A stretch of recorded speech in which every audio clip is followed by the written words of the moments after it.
The wind carried secrets across Windy Mesa, whispering tales of a warrior who had turned his back on the world.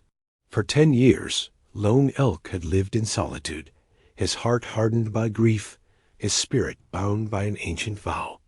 The people spoke of him in hushed tones, the last of his band, a ghost among the living. His days passed in silent ritual, his nights in memories of those he had lost. But fate has a way of finding even those who wish to remain hidden.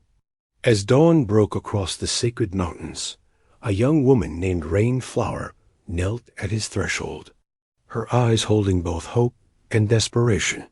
Could this healing songstress be the one to break through walls built over a decade of isolation?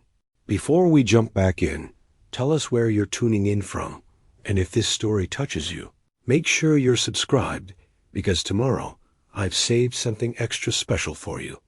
Lone Elk stood in his doorway, the morning light casting long shadows across the weathered planks of his dwelling. The bone wind chimes hanging from the eaves rattled softly, fragments of weapons once carried by his fallen band, now guardians of his solitude. His dark eyes studied the young woman kneeling before him, her head bowed in respect, her long black hair falling forward to hide her face. "Rise," he said, his voice rough from disuse. "No one kneels at my door." Rainflower lifted her head, revealing a face both beautiful and weary. Dark circles shadowed her eyes, and her copper skin was drawn tight with exhaustion. Still, there was strength in her gaze as she stood, clutching a small medicine pouch to her chest. "I seek the one called Lone Elk," she said, her voice melodic despite her obvious fatigue. "The last warrior of the ghost band." "That name is no longer spoken," he replied, his jaw tightening. "The ghost band is gone. I am just a man who wishes to be left in peace." "Peace is what I seek for my people as well," she said, taking a step forward. "I am Rainflower of the River People. Our village lies 3 days' journey west of here. We are dying." Lone Elk's expression remained unchanged, though something flickered in his eyes. "Many die. It is the way of all things." "Not like this," she insisted, opening the medicine pouch and showing him its contents: herbs, roots, and sacred items carefully arranged. "A fever burns through our village. It comes suddenly, with no warning. The sick burn with heat for 3 days, then their skin turns cold as stone. By the 5th day, they are gone." "Your people have healers," he said, turning away from her. "I have no medicine to offer."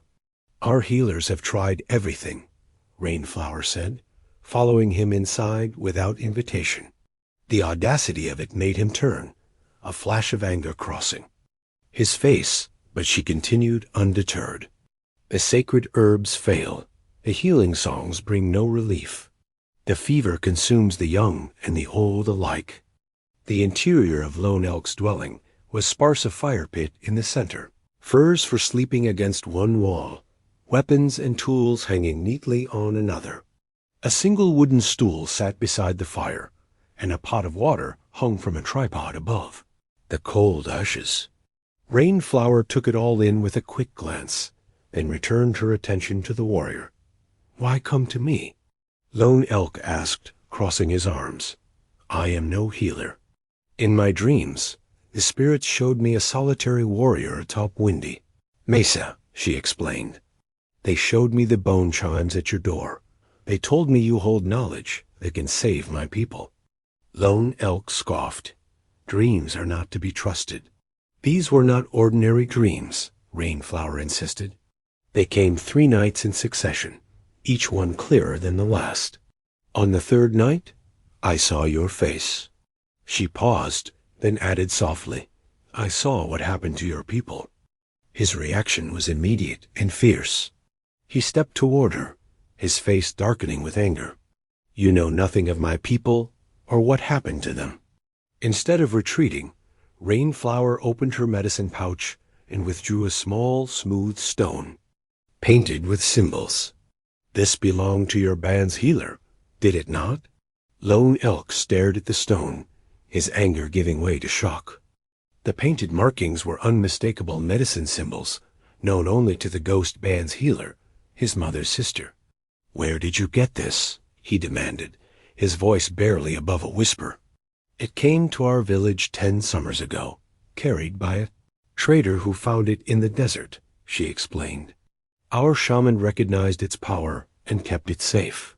When the fever began, the stone grew warm. It led me to you."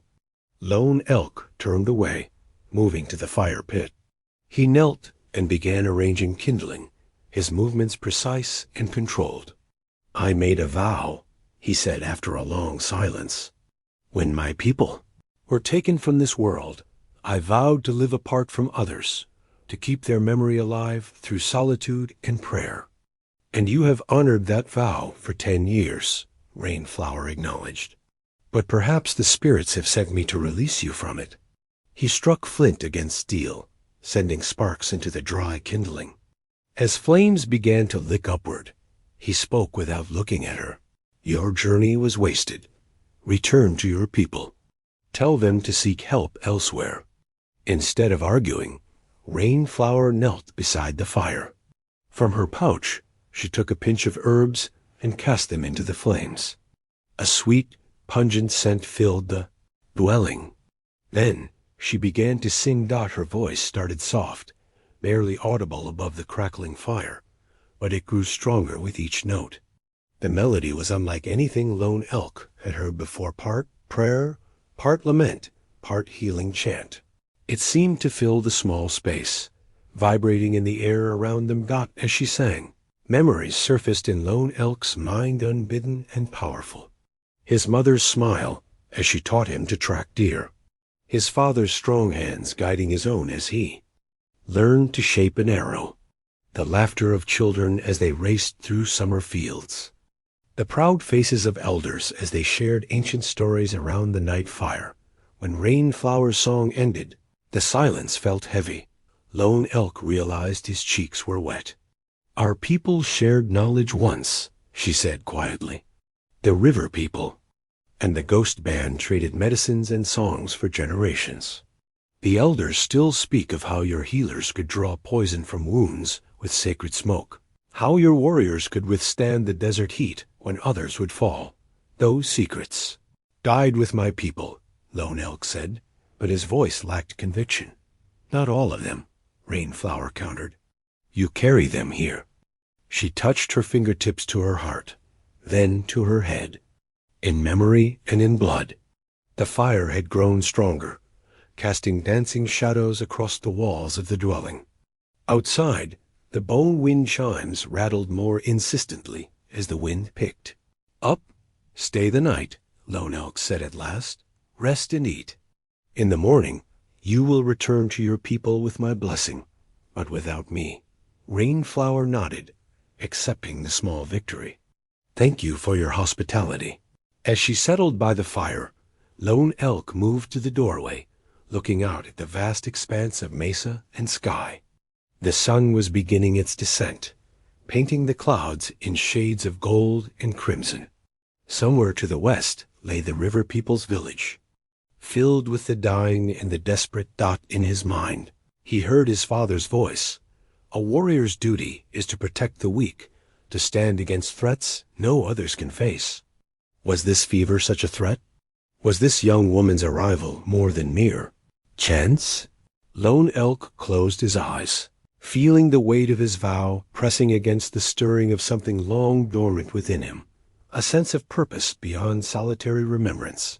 Behind him, Rainflower began humming softly, a melody that seemed to speak directly to the restless spirits that had been his only companions for 10 long years. Dawn had not yet broken when Lone Elk rose from his sleeping furs. He moved silently about his dwelling, careful not to wake the young woman curled near the dying embers of the fire.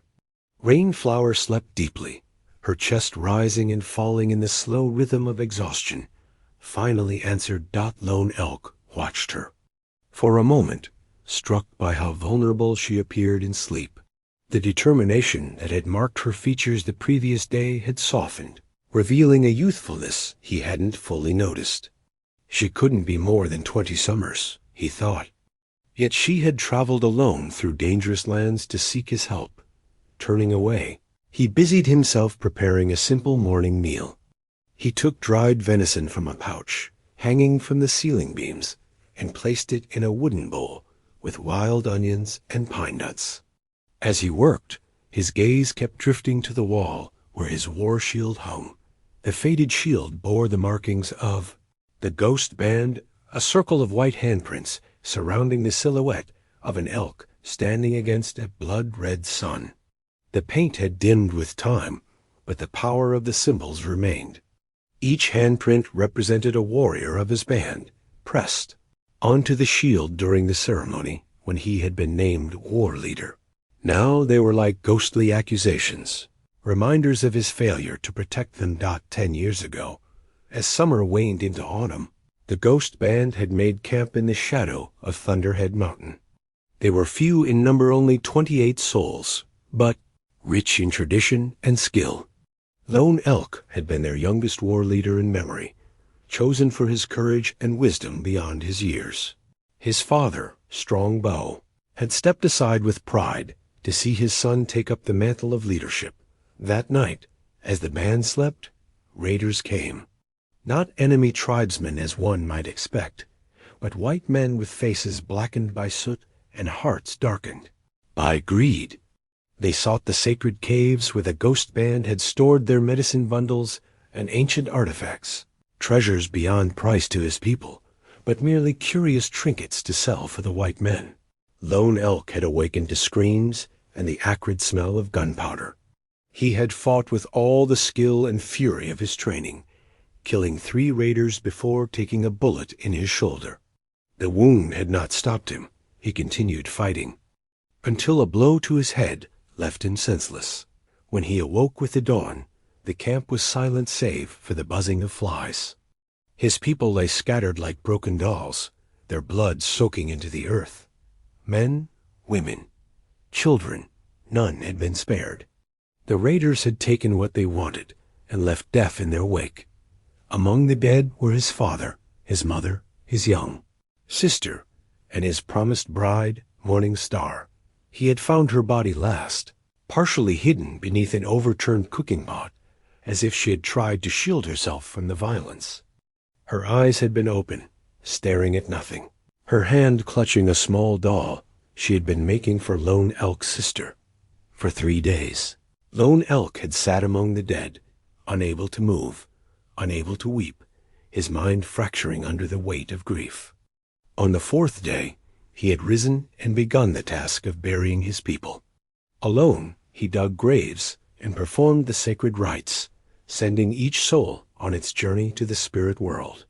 When the last grave was filled, he had gathered what remained of the band's possessions and made his way to Windy Mesa, a place sacred to his ancestors. There, he had built his solitary dwelling and made his vow to live apart from all others, to keep the memory of the ghost band alive through prayer and ritual, to never again lead people who would die under his protection. The sound of movement pulled Lone Elk from his dark memories. Rainflower was sitting up, rubbing sleep from her eyes. She looked around, momentarily disoriented, then her gaze settled on him. "You were speaking in your sleep," she said, her voice still husky from rest.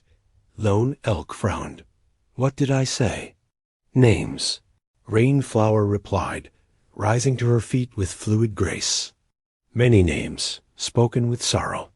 He turned away, uncomfortable with the thought that his private grief had been witnessed. "I have prepared food," he said, gesturing to the wooden bowl. Rainflower approached, accepting the offering with a small nod of thanks. As she ate, her eyes wandered around the dwelling, taking in details she had missed in the dimness of the previous evening. Her gaze lingered on the shield. "The ghost band," she said softly. "My grandfather spoke of them with great respect. He said they were fierce in battle, but generous in peace." "Your grandfather knew my people?" Lone Elk asked, unable to hide his surprise. He traded with them many times, she confirmed. He was called Swift River. The name struck Lone Elk like a physical blow. Swift River had indeed been a friend to the Ghost Band, a respected trader from the river people, who had always dealt fairly and often shared meals at their fire. "I remember him," Lone Elk admitted. "A tall man with a scar across his chin." Rainflower smiled, the expression transforming her tired face. "Yes, from a bear attack in his youth.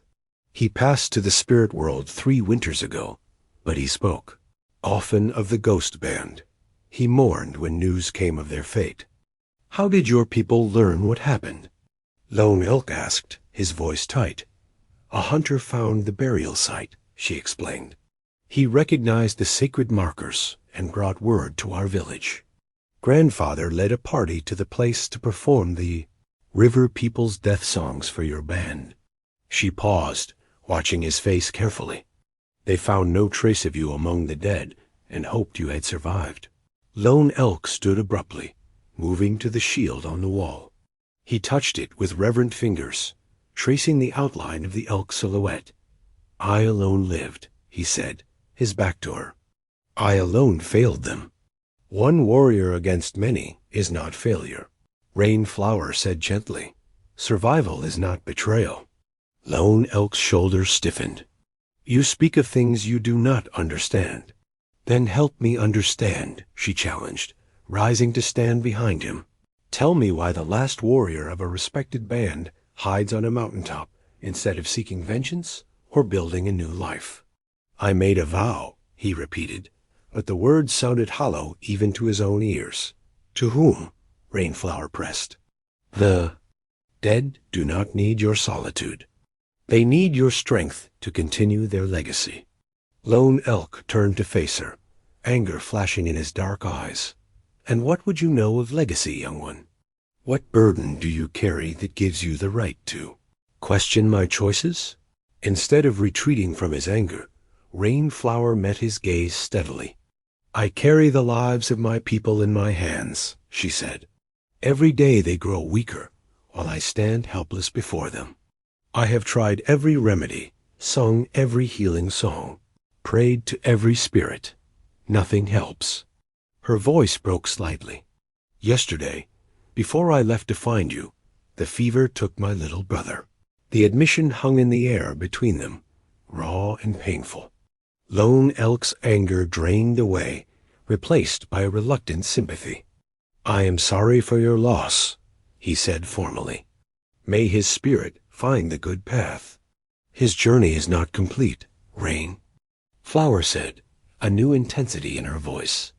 "The shaman says those taken by this fever wander lost between worlds. They cannot find the path to the ancestors." She stepped closer, close enough that Lone Elk could see flecks of amber in her dark eyes. "This is not a natural sickness. It carries the mark of dark medicine."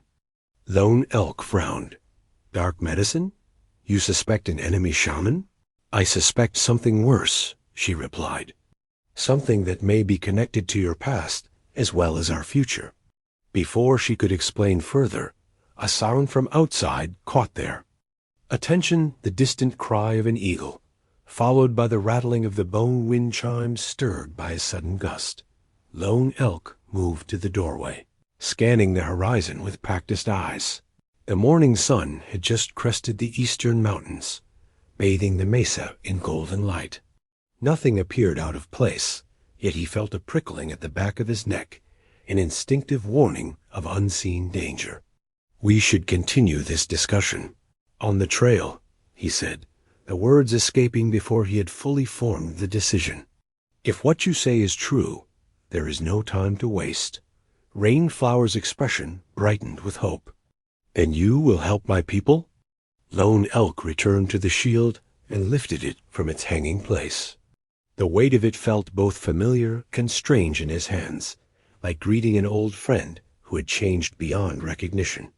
"I will listen to what your elders have to say," he said carefully. "I make no promises beyond that." It was enough for Rainflower. She quickly gathered her few possessions, securing her medicine pouch at her waist. Lone Elk took down weapons that had hung unused for too long a knife with. An antler handle, a bow of curved juniper wood, a quiver of arrows fletched with eagle feathers.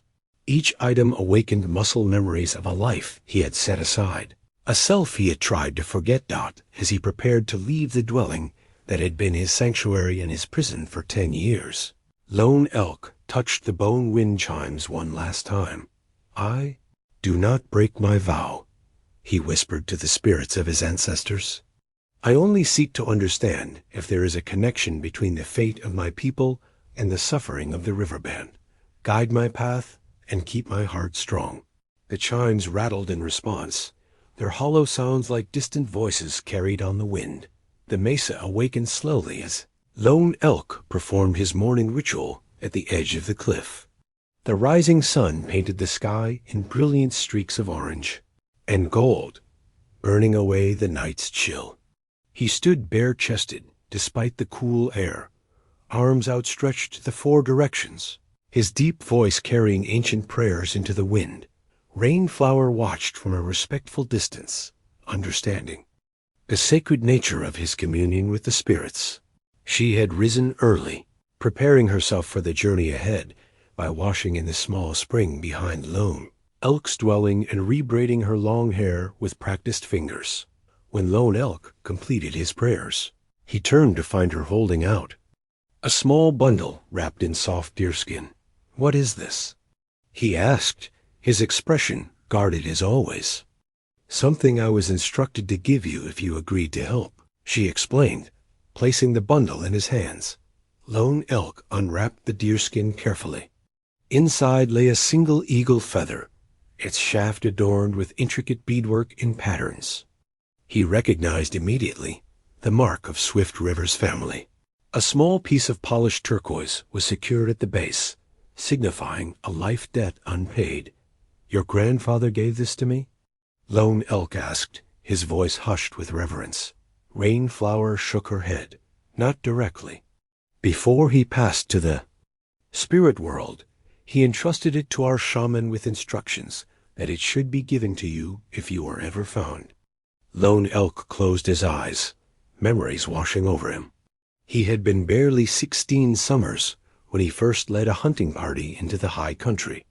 A sudden storm had separated him from the others, and he had found himself lost in unfamiliar territory. As darkness fell, injured from a fall and disoriented by the driving rain, he had stumbled upon Swift River's camp that the trader from the river people had taken him in without question, treating his wounds and sharing his food. When the storm cleared 2 days later, Swift River had guided him back to the ghost band's territory, refusing any payment for his aid. "A life freely given needs no repayment," Swift River had said. "But should you ever find yourself able to help my people, know that you would honor me by doing so." Lone Elk had fashioned this very token afterward, an eagle feather with turquoise, the traditional symbol of a life debt, and had intended to present it to Swift River when next their paths crossed. But seasons had turned, and the opportunity never came. "I never knew he carried this," Lone Elk said softly, running his thumb over the smooth turquoise. He spoke often of the young warrior who crafted such a fine token, Rainflower replied. He said it showed unusual wisdom and honor in one so young. Lone Elk secured the feather at his waist, its meaning clear. This was more than a request for aid. It was the fulfillment of a promise made long ago, a circle finally completing. "We should prepare to leave," he said, his voice stronger now, more resolved. "The journey to your village will take 3 days if we move quickly." They worked together in companionable silence, gathering supplies for the journey. Lone Elk packed dried meat, pine nuts, and flatbread into a small travel pouch. He filled water skins from the spring and checked his weapons with practiced hands, testing the edge of his knife and the tension of his bowstring. Rainflower watched him with growing respect, noting the efficiency of his movements and the careful attention he paid to each task. Despite 10 years of solitude, the warrior's skills remained sharp.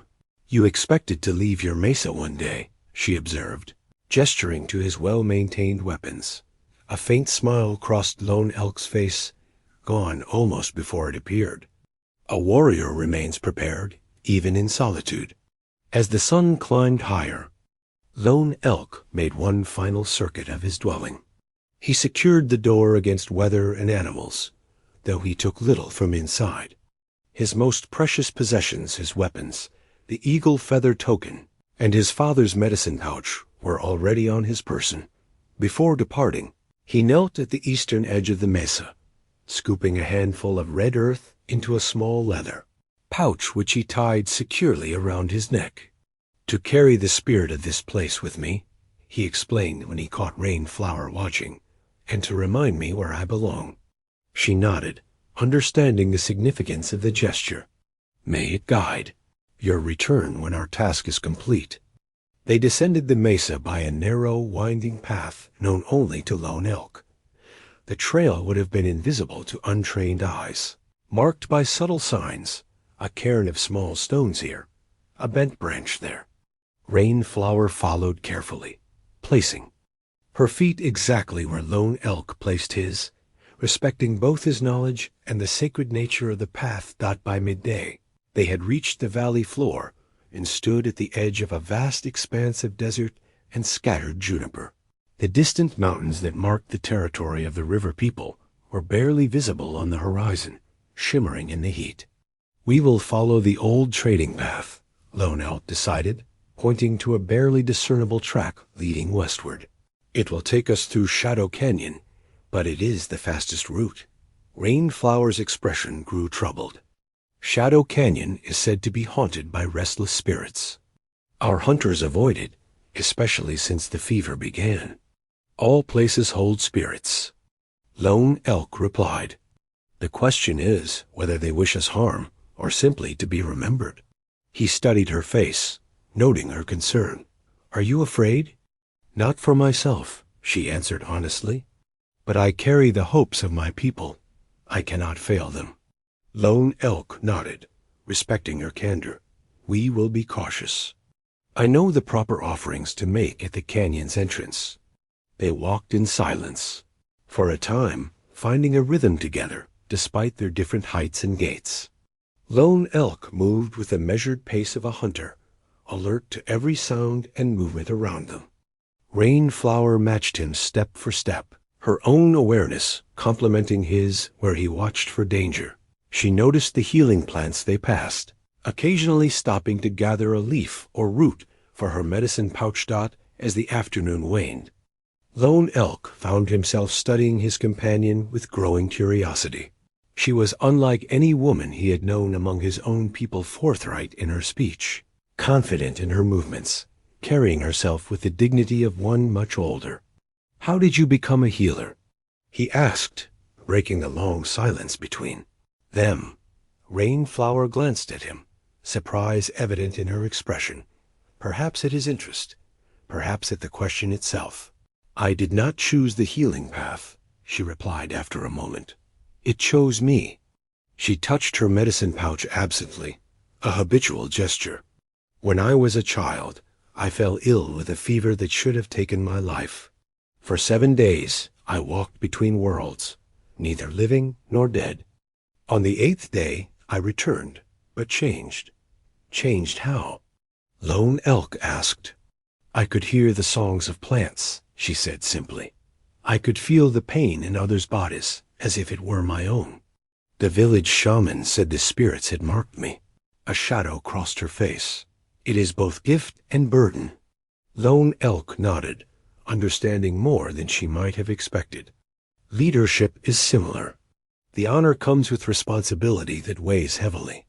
Is that why you abandoned it? The question was direct, without judgment. Lone Elk stiffened briefly, then sighed.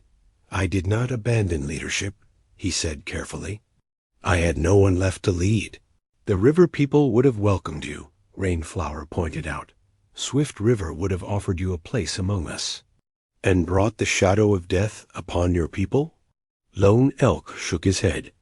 The ghost band was destroyed because of me, because I failed to anticipate the raiders, failed to protect my people. You cannot know that your presence would bring harm, Rainflower argued gently. I cannot know that it would not, he countered. My vow was made in grief, yes, but also in wisdom. Some wounds are not meant to heal. Some burdens are not meant to be shared. They crested a small rise, and Lone Elk paused, pointing ahead to where the land dipped into a deep ravine lined with red stone cliffs. Shadow Canyon begins there. We should reach the entrance before sunset and make camp.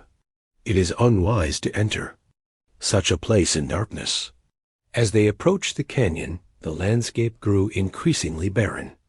Vegetation thinned until only the hardiest desert plants remained: twisted junipers, resilient cacti, and sparse clumps of greasewood. The silence deepened too, as if even the wind hesitated to enter this sacred and somber place dotted the canyons. Mouth Lone Elk halted. He removed the pouch of red earth from around his neck and took a pinch between his fingers. With reverent movements, he touched the earth to his forehead, lips, and heart, then cast the remaining pinch into the canyon. We seek safe passage, he intoned in the ancient language of his people. We walk with respect for those who came before and those who guard this path. Rainflower watched with quiet appreciation and stepped forward to add her own ritual. From her medicine pouch, she took a small bundle of sage, which she lit with flint and steel. As the fragrant smoke rose, she wafted it toward the canyon with graceful movements of her hands. We come with pure hearts and honorable purpose, she sang softly. Clear our path of darkness, guide our steps with light. Together, they prepared a simple camp just outside the canyon's entrance. Lone Elk built a small fire while Rainflower arranged their sleeping places on opposite sides of the flames. They ate a light meal of dried meat and pine nuts, conserving their supplies for the days ahead. As darkness fell, the fire cast flickering shadows against the canyon walls. The night air grew cool, carrying the distant howl of a coyote and the softer rustling of desert creatures emerging from their daytime hiding places. We should rest, Lone Elk said, banking the fire to keep it burning low through the night. Tomorrow's journey will test our strength. Rainflower nodded, settling onto her blanket. Will you tell me more of your people's ways? The ghost band's traditions are not well known among my people. Lone Elk was silent for so long that Rainflower thought he might have fallen asleep. Finally, his deep voice came softly through the darkness. On nights like this, my father would tell stories of our ancestors, he began, the words coming slowly at first, then with greater ease. He would say that the stars are the campfires of those who have gone before us, that they watch over us and guide our paths. We have a similar belief, Rainflower said, though we say the stars are the eyes of our ancestors, keeping watch while we sleep. Perhaps they are both, Lone Elk suggested, a rare lightness in his tone. Fires for warmth and eyes for wisdom. There, conversation continued in this way, sharing the gentle similarities and differences between their people's beliefs, until Rainflower's responses grew slower and finally ceased as sleep claimed her. Lone Elk remained awake, watching the stars wheel overhead. The eagle feather token at his waist seemed to carry a physical weight beyond its actual substance, a reminder of obligations long deferred. Am I doing the right thing, Father? He whispered to the night sky. Or am I betraying my vow to our people? No answer came from the star-filled heavens, but as a shooting star blazed briefly across the darkness, Lone Elk felt a weight lift slightly from his heart. Perhaps this journey was not a betrayal, but a fulfillment, not of his vow of solitude, but of the deeper oath he had taken as a warrior of the ghost band, to protect those who could not protect themselves. With that thought providing a measure of peace, Lone Elk finally allowed himself to sleep, his hand resting lightly on his knife. His senses still alert to any danger that might approach their camp during the vulnerable hours of darkness. Dawn arrived with a whisper of wind that stirred the ashes of their campfire. Lone Elk was already awake, his body remembering the rhythms of travel despite years of stillness. He watched as the first golden light touched the rim of Shadow Canyon, illuminating the weathered red stone one handspan at a time. Rainflower stirred on the opposite side of the fire, rising with the quiet efficiency of one accustomed to early mornings. She splashed water from a skin onto her face, then combed her fingers through her long black hair before rebraiding it. "The canyon looks different in the light," she observed, gazing at the towering walls ahead of them. Lone Elk nodded. "Shadow Canyon changes with the sun's passage. It is most dangerous at midday, when shadows are shortest and spirits are strongest." From his travel pouch, he withdrew a weathered piece of deerskin, unfolding it carefully to reveal an ancient map. The hide was soft with age, its surface covered with faded marking symbols, lines and small pictographs representing landmarks. "This belonged to my grandfather," he explained, smoothing the map with reverent fingers. "It shows the sacred paths through the canyon lands. Some are safe for travel. Others are meant only for spirit journeys." Rainflower moved closer, her eyes widening at the sight of the map. "I have never seen such detailed markings," she said, her voice hushed with respect. "Our people have similar guides, but nothing so complete." "The Ghost Band were guardians of these lands for many generations," Lone Elk replied, a note of pride in his voice. "My ancestors walked every path, named every spring, knew which places welcomed the living and which belonged to the dead." He traced a thin line that wound through the canyon. "This is the path we will follow. It keeps to high ground where possible and passes 3 water sources." His finger moved to small spiral symbols. "These mark places where we must make offerings to pass safely." Rainflower studied the map intently, committing the route to memory. "And these?" she asked, pointing to areas marked with small handprints. Lone Elk's expression darkened slightly. "Places where the veil between worlds is thin, where those who died violently or with unfinished business may still linger. Like your people," she said softly. His eyes met hers, sharp with sudden emotion. "My people were buried with proper rites. Their spirits walk the star path, not these canyons." Flower did not challenge him, but something in her expression suggested she was not entirely convinced. Instead, she helped him fold the map and secure it in his pouch. They broke camp efficiently, leaving no trace of their presence save the small circle of stones that had contained their fire. At the canyon's entrance, they each made brief offerings. Lone Elk placing a pinch of tobacco on a flat stone, Rainflower adding a small bundle of dried herbs. The path into Shadow Canyon narrowed quickly, forcing them to walk single file. Lone Elk led the way, moving with the silent grace of a hunter.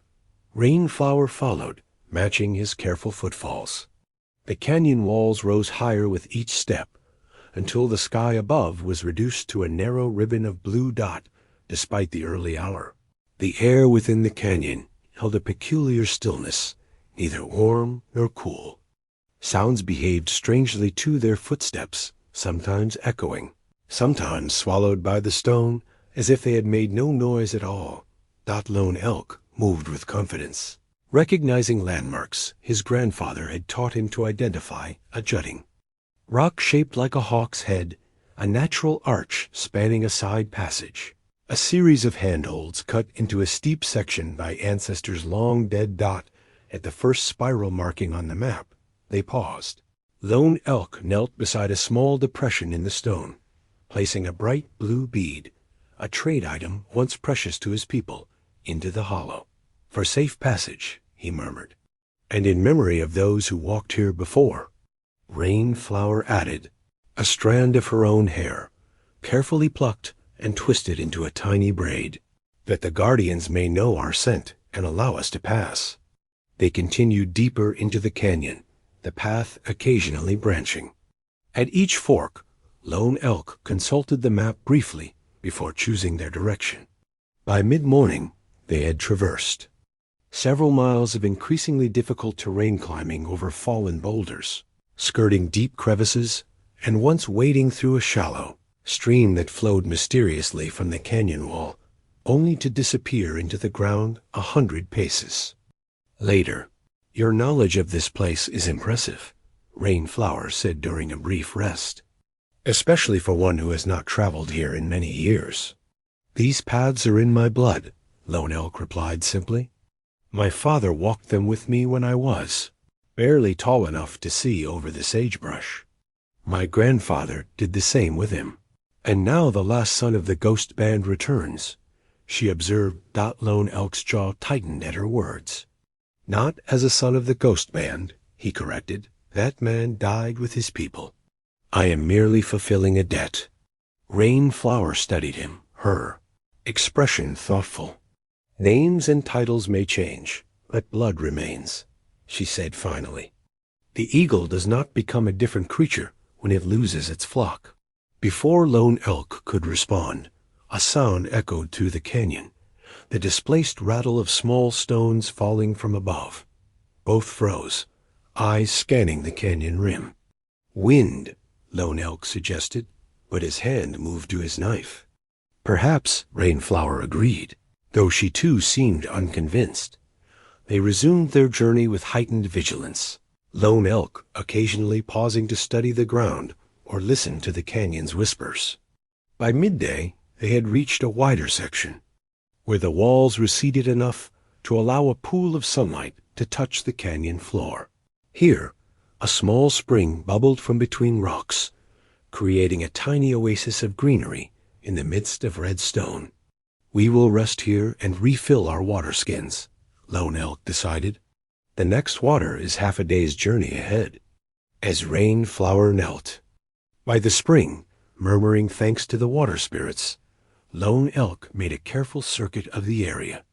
The soft earth near the spring held impressions that made him frown. Footprints, not more than a day old, moving in the same direction they traveled. "We are not alone in the canyon," he said quietly, returning to Rainflower's side. She looked up sharply. "Your people maintain that none but the ghost band knew these paths safely." "That was true once," Lone Elk acknowledged, crouching to examine the tracks more closely. "But much can change in 10 years. The footprints were made by moccasins, not the hard-soled boots of white men.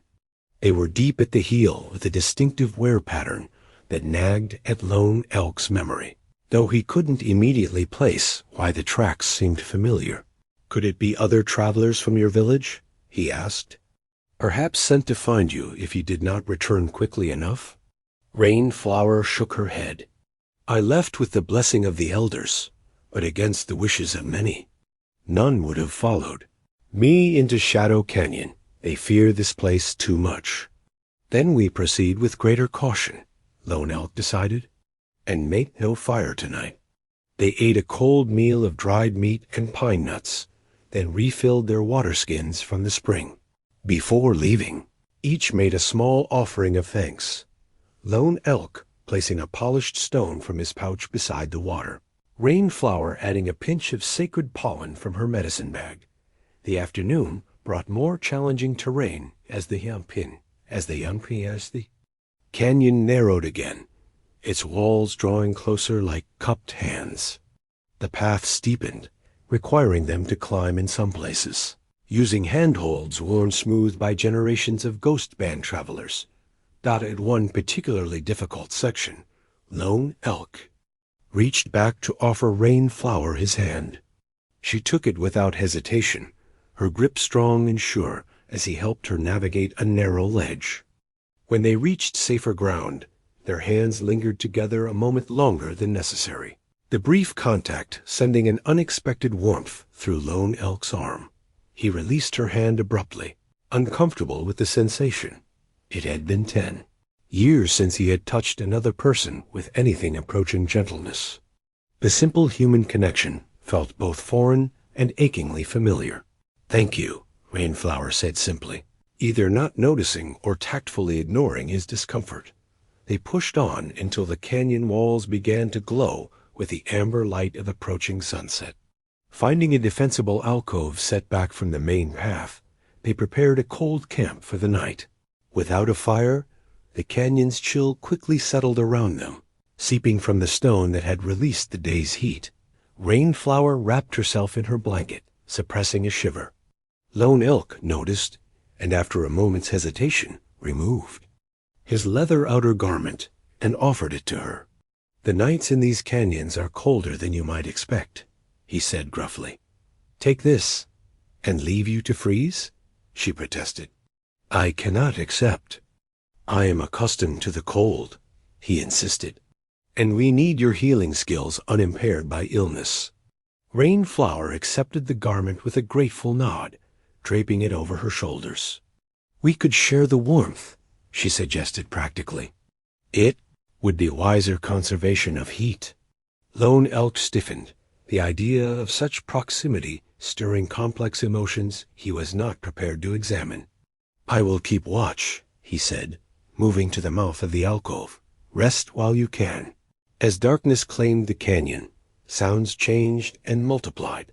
The soft rustle of night creatures, the distant cry of a hunting owl, and occasionally sounds with no clear source whispers that might have been wind through stone corridors, or something less natural. Rainflower slept fitfully, murmuring in her dreams.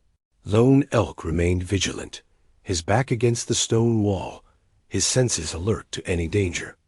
Above them, stars appeared in the narrow strip of sky visible between canyon walls, their cold light barely penetrating the depths where the travelers rested. In the deepest part of the night, when even the nocturnal creatures had fallen silent, Lone Elk heard it, the unmistakable sound of deliberate movement some distance down the canyon. Stone touching stone in a pattern too regular to be natural, too careful to be an animal. He moved silently to Rainflower's side, placing a gentle hand over her mouth as he woke her. Her eyes opened immediately, alert despite her interrupted. "Sleep. Someone comes," he whispered, his lips close to her ear. "Be still." They waited in frozen silence as the sounds grew closer, then mysteriously ceased. Minutes stretched with only the sound of their controlled breathing disturbing the night. Finally, Lone Elk eased toward the alcove's entrance, knife drawn, and peered into the darkness. The canyon lay still and empty under the starlight, no movement visible in either direction. Yet Lone Elk's instincts told him they were being watched, assessed by unseen eyes. When he returned to Rainflower's side, she gave him a questioning look. "Whatever was there has gone," he whispered, "or is waiting for us to lower our guard." "Or perhaps the canyon spirits test us," she suggested, her voice equally soft. Lone Elk considered this possibility. The Ancient Ones spoke of guardian spirits that took physical form to challenge those who entered sacred places. Perhaps this was such a test. "We will move at first light," he decided. "Stay close to me and be prepared for anything."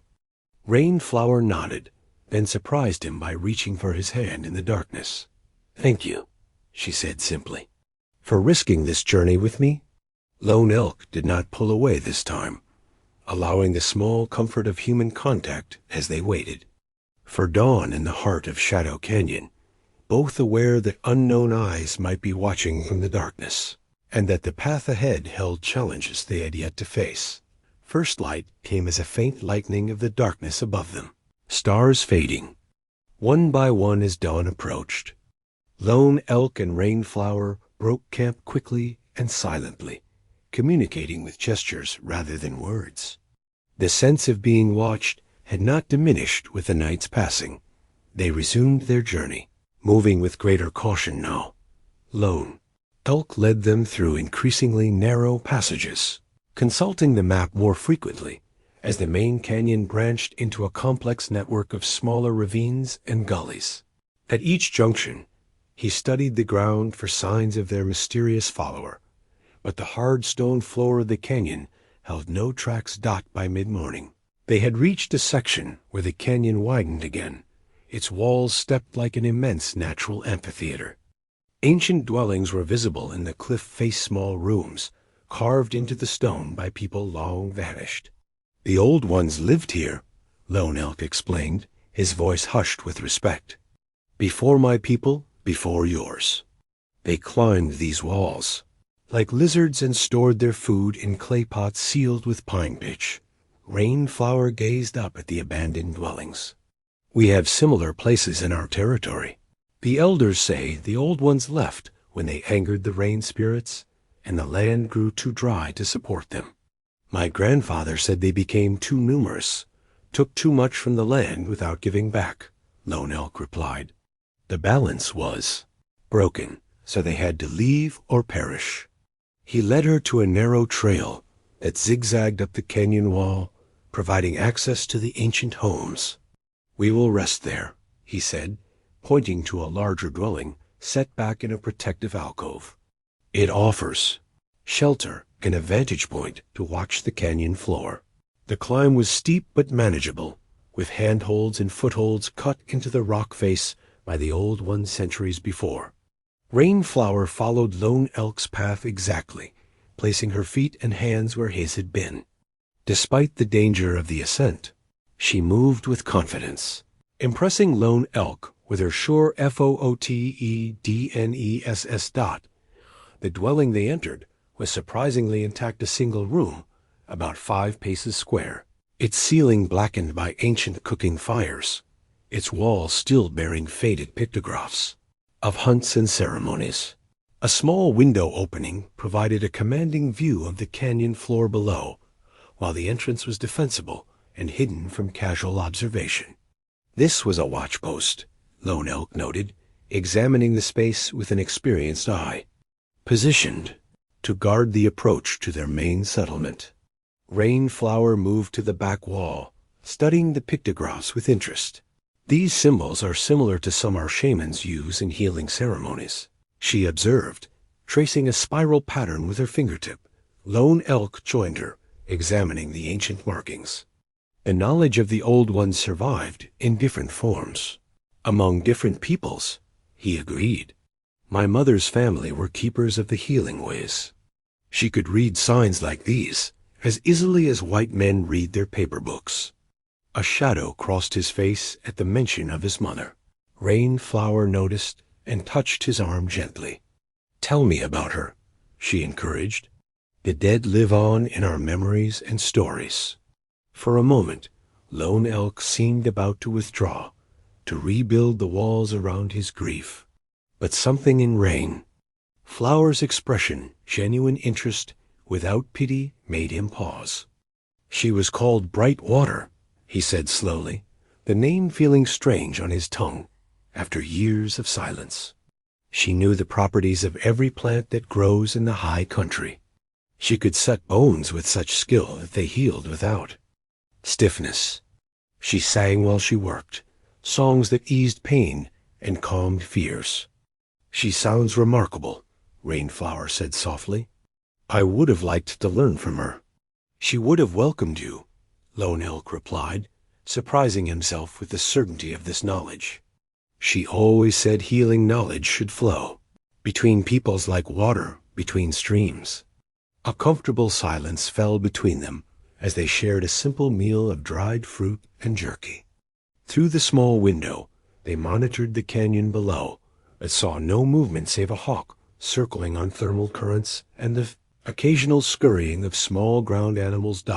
As the afternoon shadows lengthened, Rainflower removed a small flute from her medicine pouch. The instrument was beautifully crafted from river reed, decorated with intricate burned patterns and hung with 2 small feathers. May I? She asked, gesturing with the flute. Lone Elk hesitated. Sound carries strangely. In these canyons, it might reveal our location, or it might confuse anyone listening, she countered. The echoes can make it difficult to pinpoint the source. After considering her words, Lone Elk nodded. Play softly. Rainflower raised the flute to her lips and began a gentle melody that seemed to rise and fall like the contours of the land around them. The notes were unlike any lone elk had heard before. Not quite a song, not quite a prayer, but something in between that spoke directly to the spirit. As she played, the tension Lone Elk had carried since entering the canyon began to ease. The music seemed to draw out memories he had locked away for years, pleasant ones this time, not the blood-soaked images that usually haunted him. He remembered his mother's smile as she taught him to identify healing plants.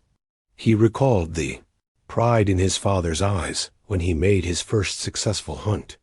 He saw again the faces of his band gathered around evening fires, sharing stories and laughter. When Rainflower finally lowered the flute, Lone Elk was surprised to find wetness on his cheeks. He wiped it away quickly, turning toward the window to hide his emotion. "That was a healing song," he said, his voice rougher than usual. "Yes," she acknowledged simply. "One I rarely play. It is meant to bring forgotten joy back to the surface." "Such songs can be dangerous," Lone Elk said. "They weaken a warrior's guard." "Or they remind him why he fights," Rainflower countered gently. "Strength comes in many forms." Lone Elk did not respond, but neither did he object when she began playing again. A different melody, this time slower, deeper, with repeating phrases that seemed to circle back upon themselves, like the path through the canyon. As darkness fell, the dwelling took on a different character. Shadows deepened in the corners, and the faded pictographs seemed to shift and move in the dim light. The temperature dropped rapidly, the stone walls releasing the day's warmth. Rainflower wrapped herself in her blanket, but still shivered slightly. Without speaking, Lone Elk moved to sit beside her, sharing his body heat. They sat with their backs against the wall, shoulders touching, watching the rectangle of the doorway where stars were beginning to appear. "Tell me of your village," Lone Elk said, breaking the comfortable silence. "What kind of place am I journeying to?" Rainflower smiled at the question, perhaps recognizing it as a small but significant shift in his thinking from reluctant guide to invested participant. "Our village lies in a valley between 3 hills," she began, her voice taking on the rhythmic quality of a storyteller. "A river runs through it, narrow but deep, with pools where children learn to swim in summer, and where the women wash clothes on flat stones. The lodges are arranged in a circle, with the oldest families nearest the central fire pit." As she spoke, painting a picture of her home with words, Lone Elk could almost see it. The sturdy lodges, the gardens of corn and squash, the drying racks for meat and fruit, the central gathering place where councils were held and celebrations conducted. Before the fever came, there was much laughter. Rainflower continued, a note of sadness entering her voice. "The children played stick games in the evenings, while the old ones told stories. There was music at every gathering, drums and flutes, and singing voices. And now?" Lone Elk prompted, when she fell silent. "Now there is fear," she said simply. "Each morning, people look to their neighbors' lodges, watching for smoke from cooking fires. No smoke means another household has succumbed to the fever." She drew a shaky breath. "When I left, nearly a third of our people were ill, already gone to the spirit world." Lone Elk found himself imagining the scene, the quiet desperation, the helplessness, the gradual emptying of a once vibrant community. It reminded him too much of the aftermath of his own people's massacre, of counting the dead and finding no survivors but himself. "This fever," he said carefully, "you mentioned it might be connected to dark medicine. What makes you believe this?" Rainflower turned slightly to face him, her expression grave in the deepening twilight. "3 signs," she replied. "First, it comes without warning and follows no pattern we can discern, not spreading from person to person as natural sickness does, but striking seemingly at random." She held up a second finger. "Second, those who die from it cannot find the spirit path. Our shaman says their souls remain tethered to their bodies, unable to complete the journey to the ancestor world." "And third?" Lone Elk asked, a chill that had nothing to do with the night air running through him. "The sick speak of the same vision before death," Rainflower said quietly. "They see a figure wearing a mask of human skin, standing beside their sleeping mats. The figure speaks to them in a language they cannot understand, then touches their foreheads with a finger dipped in black paint." Lone Elk went very still. The description awakened something in his memory, a story told by his grandfather, warning about ancient dark medicine practitioners who could separate spirit from body and use the untethered souls to increase their own power. "Skinwalkers," he whispered, using a term white men had learned from other tribes. His people had a different name for these dark beings, one never spoken aloud for fear of summoning them. Rainflower nodded soberly. "Our shaman believes someone has awakened old knowledge that should have remained buried." "But why target your village?" Lone Elk asked. "Such evil usually has purpose behind it, revenge, power, territory." "That is what I hoped you might help us discover," she admitted. "The Ghost Band were known for their knowledge of both healing and protective medicine. Your people understood the old dangers better than most." Lone Elk was silent for a long moment, absorbing this new information. If Rainflower's assessment was correct, they faced something far more dangerous than natural illness, a deliberate attack using forbidden spiritual weapons, powers outlawed by every tribe he knew of. The flute, in Rainflower's hands, caught his attention again. "You're playing earlier," he said suddenly. "It affected the spirits here, didn't it? I felt the dwelling change around us." She nodded, pleased by his perception. "The songs can thin the boundary between worlds, making it easier to sense what normally remains hidden." She offered him the flute. "Would you like to learn?" Lone Elk hesitated, then carefully took the instrument. It felt lighter than he expected, warm from her hands, and somehow alive in a way that ordinary objects were not. "I have no gift for music," he warned. "It's not about skill," she explained, shifting to kneel in front of him. "It's about intention. Hold it like this." She positioned his fingers on the smooth reed. "Now breathe into it, not with your lungs alone, but with your spirit."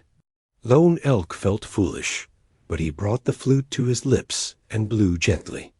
The sound that emerged was unstructured but not unpleasant, a low wavering note that seemed to hover in the air between them. "Good," Rainflower encouraged. "Now close your eyes and think of something you've lost that you wish to find again." Without conscious decision, Lone Elk thought of laughter, the simple joy of belonging that he had not experienced since the destruction of his band. As the thought formed, his fingers moved slightly on the flute, changing the pitch of the note. Sound grew stronger, filling the small dwelling with vibrations that seemed to resonate with the very stones around him. Lone Elk kept his eyes closed, falling deeper into the music that was creating itself through him rather than being created by him. A sudden chill against his face made him open his eyes. The dwelling had changed, or rather, his perception of it had changed. The faded pictographs now glowed with a soft blue light, and in the center of the room stood a figure that had not been there before, the translucent form of an old man in ancient clothing, watching them with eyes that held both wisdom and warning. Lone Elk lowered the flute, and the apparition faded but did not completely disappear. "Do you see him?" he whispered to Rainflower. She nodded, her expression one of respect rather than fear. "One of the old ones? A guardian of this place." The spirit raised a hand, pointing first at Rainflower, then at Lone Elk, then at the canyon outside. The message seemed clear. They were meant to continue their journey. "We have permission to shelter here tonight," Rainflower interpreted, addressing the spirit directly. "We will depart with the morning light, with gratitude for your protection." The apparition seemed satisfied with this, fading further until only a subtle disturbance in the air marked where it had stood. "You have done this before," Lone Elk observed, returning the flute to her with newfound respect. "The river people have always honored the old ones," she replied. "They protect those who travel with proper respect and pure intentions." As the full darkness of night settled around them, they arranged their sleeping places, still close for warmth, but with the propriety of separate blankets. Lone Elk insisted on taking the first watch, positioning himself near the dwelling entrance, where he could observe both the starlit canyon below and the interior where Rainflower rested. "Wake me at midnight," she instructed. "You need rest as much as I do." Lone Elk agreed, though he had no intention of sleeping deeply in this place of thin boundaries between worlds. As Rainflower's breathing slowed into the rhythm of sleep, he found himself watching her face in the faint starlight, the curve of her cheek, the slight furrow between her brows that remained even in slumber, the strength evident in her features. Was unlike any woman he had known, carrying responsibility that would have crushed many warriors, yet maintaining a gentle spirit that could commune with ancient guardians and ease pain with music. In another life, another time, he might have Lone Elk cut the thought short, turning his attention back to the canyon below. Such possibilities were not for him. His path had been set 10 years ago, among the bodies of his people. This journey was temporary, a debt to be paid, nothing more. Yet, as the night deepened around them, with Rainflower's soft breathing the only sound in the ancient dwelling, Lone Elk could not entirely silence the whisper of his heart, a voice, long forgotten, that spoke of connection, of possibility, of a future that might hold more than solitary. Remembrance. Morning arrived with a gentle touch of light that transformed the ancient dwelling. Sunbeams slanted through the small window, illuminating dust motes that danced in the air like tiny spirits. Lone Elk, who had eventually allowed Rainflower to take the second watch, woke instantly to the sound of her soft footsteps. All was quiet, she reported, kneeling beside him, though twice I felt eyes watching from the canyon below. Lone Elk sat up, immediately alert. "Spirit eyes or flesh?" "Flesh, I believe," she replied. There was weight to the presence. A spirit leaves a different sensation, like cobwebs, across the skin, rather than the heaviness of a physical gaze. He nodded, appreciating her precise description.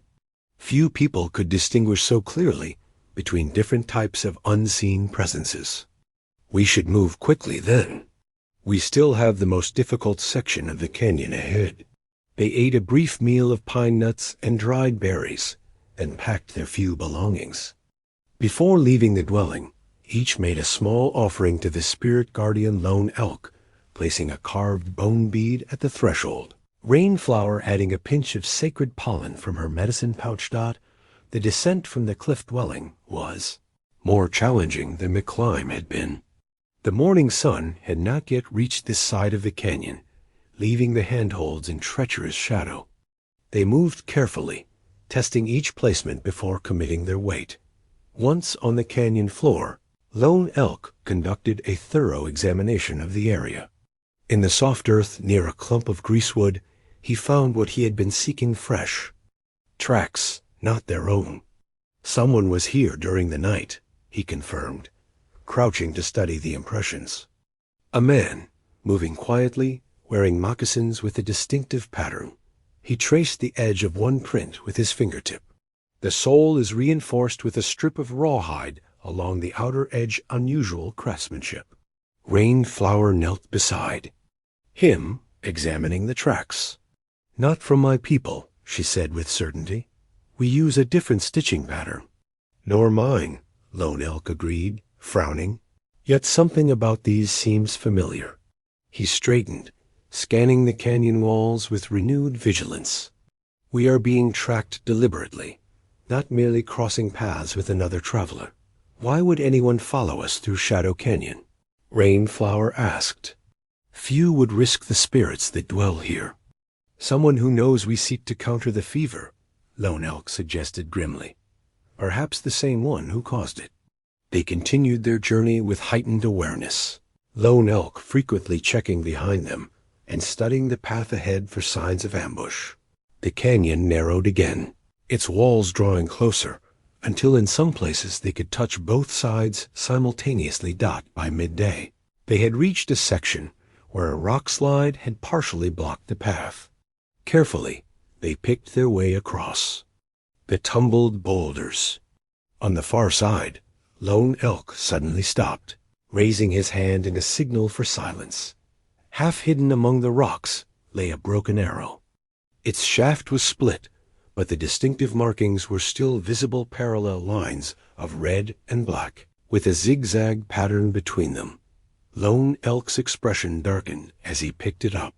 "What is it?" Rainflower whispered, noting his reaction. "This arrow bears the markings of the shadow band," he replied, his voice tight with suppressed emotion. "A small group that lived in the mountains north of my people's territory. They were known for dark practices that other tribes shunned." "Enemies of your people?" "Uneasy neighbors," Lone Elk clarified. "There was an ancient agreement. They kept to their mountains, we to our valleys. But their shaman, a man called Black Raven, coveted the ghost band's medicine knowledge." His grip tightened on the broken arrow. "My father refused to share our healing ways with those who walked the dark path." "Could this Black Raven be our pursuer?"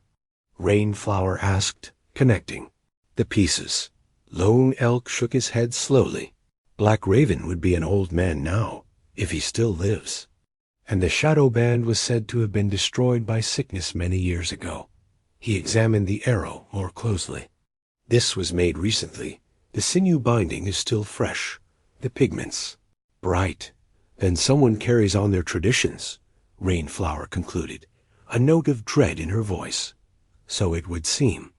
Lone Elk tucked the broken arrow into his belt. "We must move faster now. If our pursuer is connected to the shadow band, he will know these canyons nearly as well as I do." They increased their pace, stopping less frequently and speaking only when necessary. The canyon began to change character, the walls growing taller, the floor descending in a gentle slope. The air became cooler and damper, suggesting they were approaching water. By late afternoon, they reached a section where the canyon widened into a natural amphitheater. At its center stood a circle of standing stones, each taller than a man and covered with ancient carvings. "The speaking stones," Lone Elk explained, his voice hushed with reverence. "A sacred place where the old ones came to hear the voices of their ancestors." Rainflower approached the nearest stone, running her fingers lightly over the weathered symbols. "The spirits are strong here," she murmured. "I can feel them pressing close, curious about our presence." "We should not linger," Lone Elk cautioned. "This place is powerful, but exposed. Our pursuer could easily observe us from any of the ledges above." As if summoned by his words, a small cascade of pebbles rattled down from the canyon rim. Both froze, eyes scanning the heights, but saw no movement. "A warning," Rainflower suggested, "or a taunt." Lone Elk nodded grimly. "Either way, we should heed it."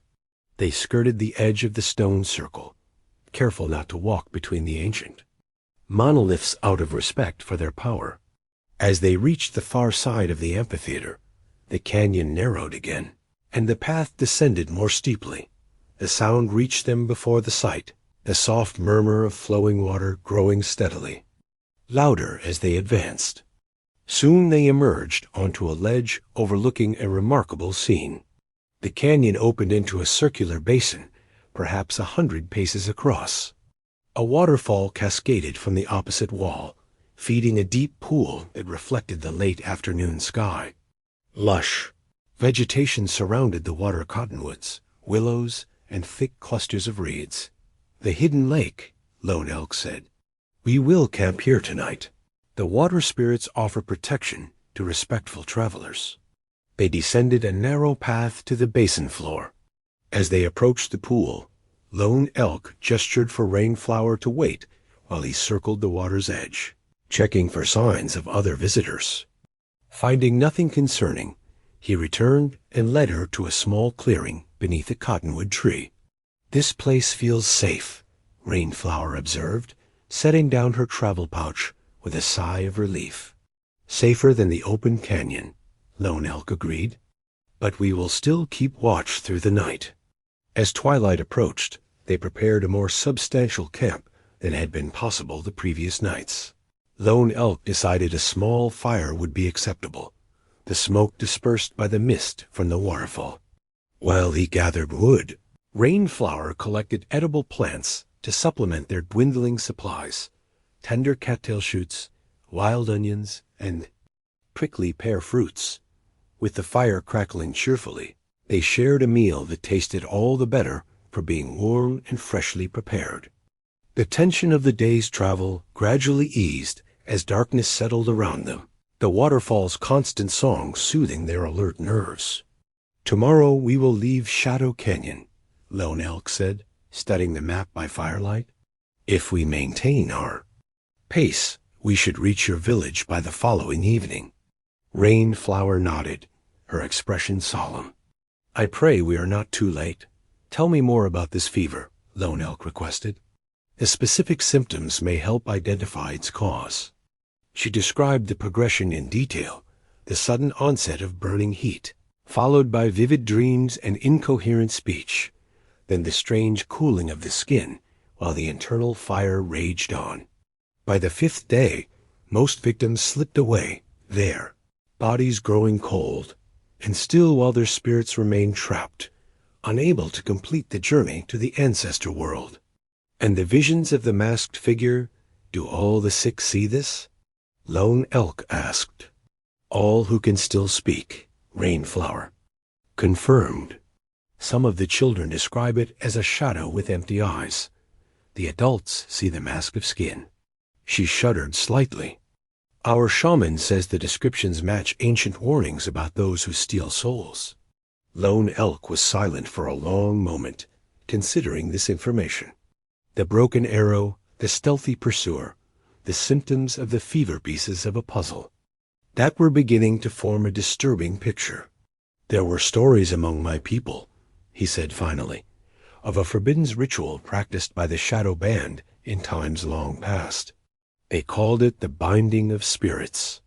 He poked at the fire, sending sparks spiraling upward.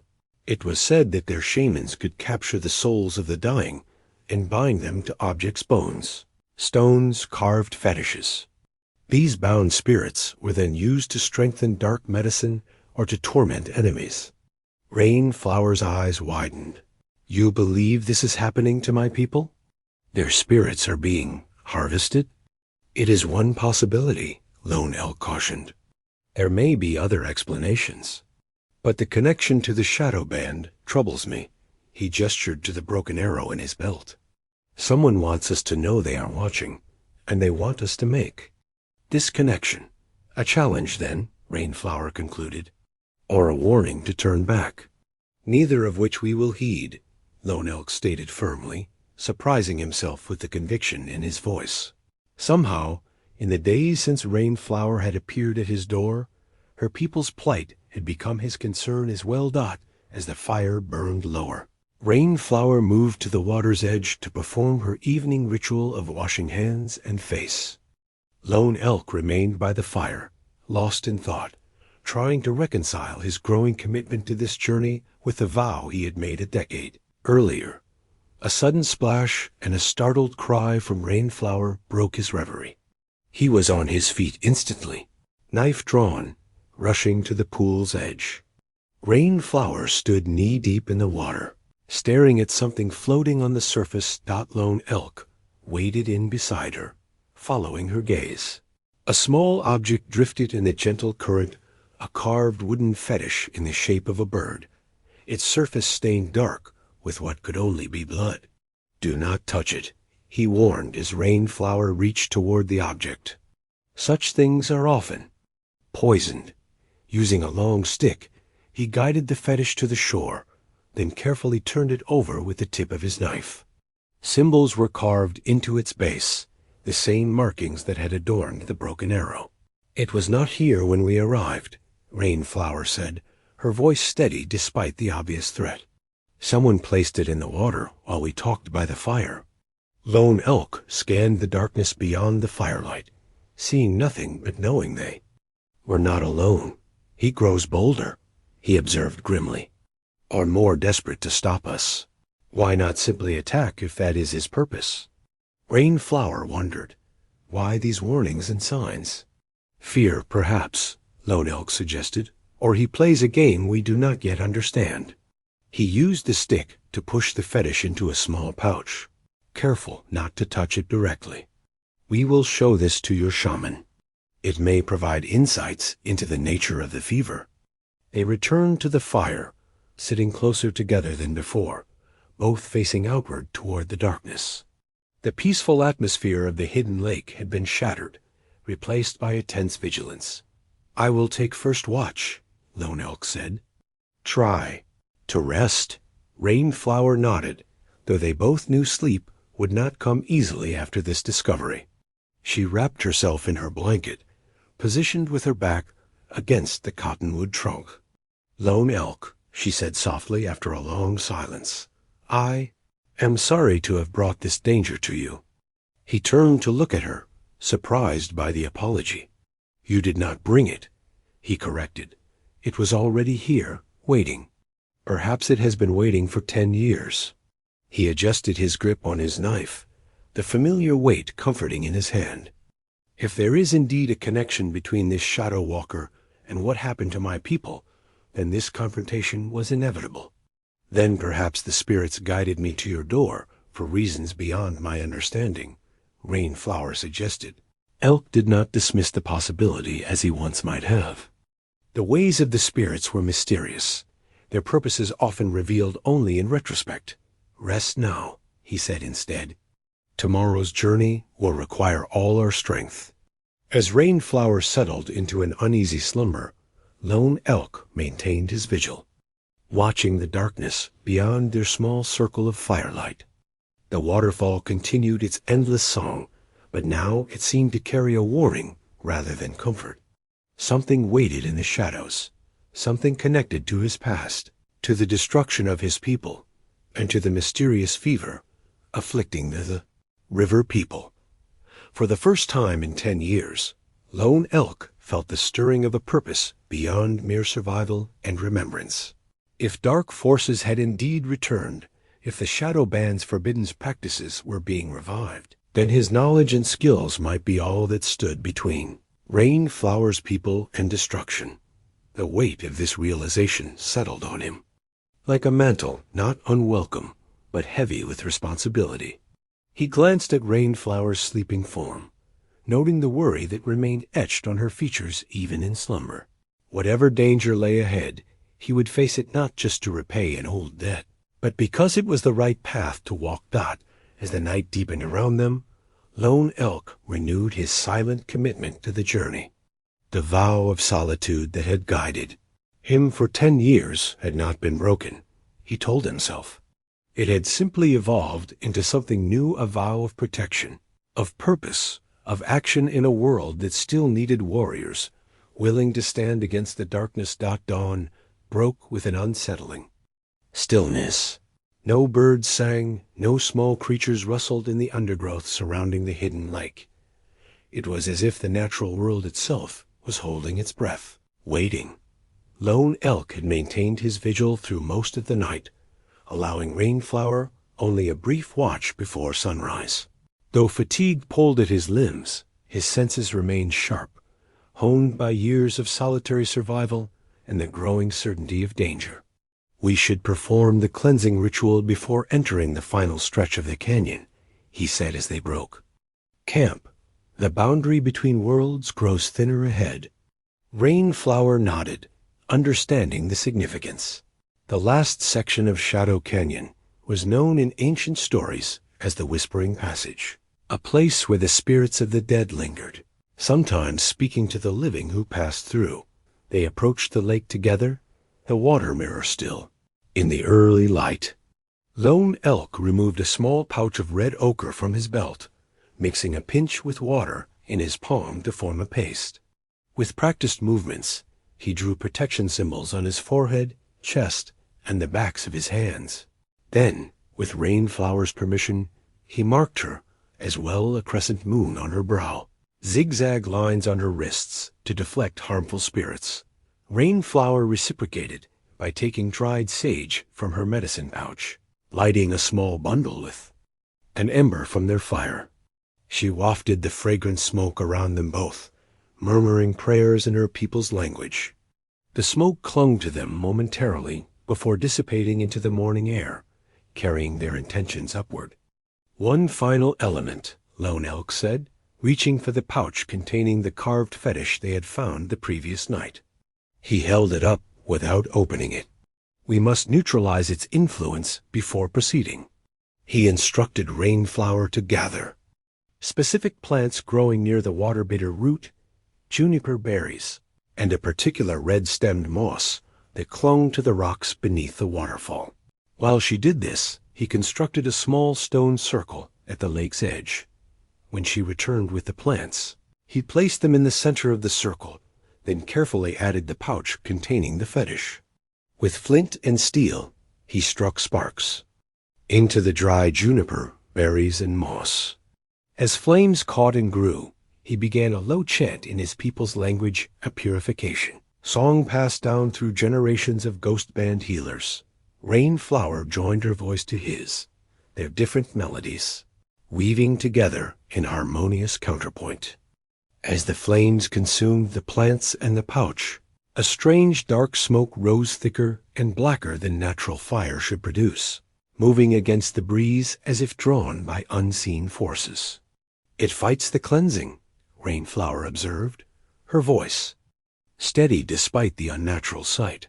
"Then we fight harder," Lone Elk replied, increasing the volume and intensity of his chant. The smoke writhed like a living thing, then suddenly dispersed with a sound like a distant cry of rage. The fire flared brightly for an instant before settling into normal, clean burning flames. "It is done," Lone Elk said, his expression grim but satisfied. "Whatever influence was bound to that fetish has been released. Will our pursuer know?" Rainflower asked, glancing at the canyon walls surrounding them. "Almost certainly," Lone Elk confirmed. "We should move quickly now. He will be angry." They gathered their belongings and set off, following a path that wound around the hidden lake and continued deeper into the canyon. The trail narrowed and began to climb, zigzagging up the canyon wall to a high ledge that offered the only passage forward. As they ascended, the rock beneath their feet changed character from the warm red sandstone of the lower canyon to a darker, older stone veined with white quartz that caught the morning light like embedded stars. The air grew cooler, carrying a faint mineral scent. "We approached the spirit stones," Lone Elk explained, his voice hushed. "An ancient place of power. The old ones arranged rocks in patterns that serve as doorways between worlds." "My grandfather spoke of such places," Rainflower said. "He said they were neither good nor evil, but dangerous to those who entered unprepared." "Your grandfather was wise," Lone Elk agreed. "The spirit stones must be approached with clear intention and strong heart. Otherwise, one might become lost between worlds." The ledge widened as they reached the top of their climb, opening onto a natural plateau set high in the canyon wall. Before them stood a series of stone arrangements, concentric circles, spirals, and more complex patterns formed from rocks of various sizes. Some were small enough to hold in one hand, others tall as a standing man. All were positioned with obvious purpose, though the meaning of that purpose had been lost to time. "We must cross through the center," Lone Elk said, pointing to a path that wound between the stone patterns. "But first, we make an offering and state our purpose." From his pouch, he took a small carved stone bear, a fetish he had carried since childhood. Placing it at the entrance to the stone pathway, he spoke clearly. "We seek safe passage through the realm of spirits. We walk in balance, with respect for those who came before." Rainflower added her own offering, a small shell filled with pollen. "We ask for guidance and protection on our journey to heal the sick and restore balance. As they stepped onto the path between the stones, the air around them seemed to thicken. Sounds became muted. The wind, their footsteps, even their breathing, grew distant as if heard underwater. The light changed too, taking on an opalescent quality that made shadows sharper and colors more vivid. "Keep to the center of the path," Lone Elk cautioned. "Do not touch the stones. Look only forward, not at whatever you might glimpse from the corner of your eye." They proceeded with measured steps, moving deeper into the stone patterns. Rainflower walked directly behind Lone Elk, her eyes fixed on his back, trusting his guidance. Despite his warning, she could not help but notice movement in her peripheral vision, shifting forms that might have been people, animals, or something else entirely. Halfway through the crossing, Lone Elk stopped abruptly. Before them, the path divided around a single standing stone, shaped roughly like a human figure. Unlike the other stones, this one seemed to vibrate with energy, creating a visual distortion in the air around it. "A guardian," Lone Elk whispered. "We must show ourselves." He stepped forward and placed his hand on his heart, then extended it palm up toward the stone. "I am Lone Elk of the Ghost Band.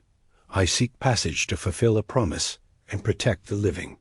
The air around the stone shimmered more intensely. Lone Elk gasped, staggering slightly as if struck by an invisible force. His eyes widened, fixed on something Rainflower could not see. "What is it?" she asked, resisting the urge to reach for him. "A vision," he replied, his voice strained. "The massacre. I see it again, but differently." Rainflower watched as emotions played across his face: grief, shock, and then a dawning realization that transformed his expression. "They were not simple raiders," he said, speaking more to himself than to her. "They knew what they sought. The attack was planned, guided by someone who knew our ways, our weaknesses." The stone's vibration intensified, the air around it rippling like heat waves above summer sand. Lone Elk continued to stare, transfixed by visions only he could see. "A figure stands apart from the others," he narrated, his voice hollow. "Watching, erecting, wearing a mask made of—" "No, it cannot be. What do you see?" Rainflower pressed, concerned by his growing distress. "A mask of human skin," Lone Elk whispered. "The same vision your people see before they die from the fever." The revelation hung in the air between them, connecting the tragedy of Lone Elk's past with the present suffering of the river people. Before Rainflower could respond, the guardian stone released Lone Elk from its influence. He stumbled backward, and she caught his arm to steady him. "I understand now," he said, his breathing ragged. "The spirits show me truth I was not ready to see before. The massacre of my people and the fever afflicting yours, they are connected by the same dark hand." Rainflower absorbed this information with grave concern. "Then our journey has greater purpose than I knew when I sought you out." Lone Elk nodded, his expression hardening with renewed determination. "The guardian grants us passage, but demands truth in return. Are you prepared to face what may come?" "I am," she replied without hesitation. They continued past the guardian stone, the path now sloping downward toward the exit from the spirit stones. The strange quality of the air gradually normalized as they approached the boundary of the sacred space. Just before they stepped beyond the final arrangement of stones, however, the ground beneath them trembled. A low rumble rose from deep within the canyon, growing in volume until small pebbles danced on the path before them. Rainflower looked to Lone Elk in alarm. "Earthquake?" she asked. He shook his head, expression grim. "Something else. Run." They sprinted the final distance, crossing the boundary of the spirit stones just as a section of the canyon wall behind them gave way. Rocks crashed down, obliterating part of the sacred site and blocking the path they had just traveled. Breathing hard, They took shelter beneath an overhanging ledge as dust billowed around them. When it cleared enough to see, Lone Elk surveyed the damage with a troubled expression. "That was no natural rockfall," he said with certainty. "Someone or something tried to trap us among the spirit stones. Our pursuer grows more desperate." Rainflower observed. "Or more confident," Lone Elk countered. "This shows power and knowledge of the canyon's weaknesses. Few could trigger such a collapse in exactly that location." They continued forward with heightened caution, the path now descending steeply toward the canyon floor. As they walked, Lone Elk shared more of what the guardian stone had revealed to him, how the attack on his people had been methodically planned, targeting specific elders who held the ghost band's most sacred knowledge. "The raiders took more than lives," he explained. "They took our medicine bundles, our sacred objects, the physical vessels of our spiritual power. I always believed they sought these things for their value to white collectors, but now I see a darker purpose. The binding of spirits," Rainflower sighed, connecting his earlier explanation to this new information. "Yes," Lone Elk confirmed. "Someone guided those raiders to obtain specific items needed for that forbidden ritual. And now, 10 years later, the same dark practitioner targets your people. But why wait so long?" Rainflower questioned. "Why my people and not others closer to your former territory?" Lone Elk considered this as they navigated a particularly treacherous section of trail. "Ritual timing, perhaps? Or your people may possess something needed to complete a larger working." He glanced at her. "Did your grandfather bring anything unusual back from his trading journeys with the ghost band?" Rainflower frowned in concentration. "Many things over the years, blankets, tools, medicines, but something specific." Her expression cleared suddenly. "The speaking stone. A small black stone carved with symbols that our shaman keeps in the sacred lodge. Grandfather said it was a gift from your band's healer to cement the friendship between our peoples." "My mother's sister's work," Lone Elk said, recognition in his voice. The speaking stone was one of 3 sacred objects created by the ghost band's founders. It allows communication with ancestral spirits when properly used. His expression darkened. In the wrong hands, with the right ritual, it could be used to capture spirits instead. By midday, they had reached the final stretch of Shadow Canyon. The walls began to widen, allowing more light to reach the canyon floor. Vegetation appeared in greater abundance: desert willow, catclaw acacia, and scattered juniper trees clinging to soil pockets among the rocks. They paused beside a small seep spring to refill their water skins and rest briefly. As Rainflower gathered edible plants to supplement their dwindling food supplies, Lone Elk climbed to a vantage point to survey the canyon ahead. What he saw made him drop immediately to a crouch, motioning for Rainflower to take cover. She responded instantly, sliding into the shadow of a boulder.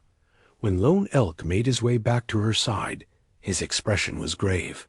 4 men on the canyon floor ahead, arranged in positions to intercept travelers.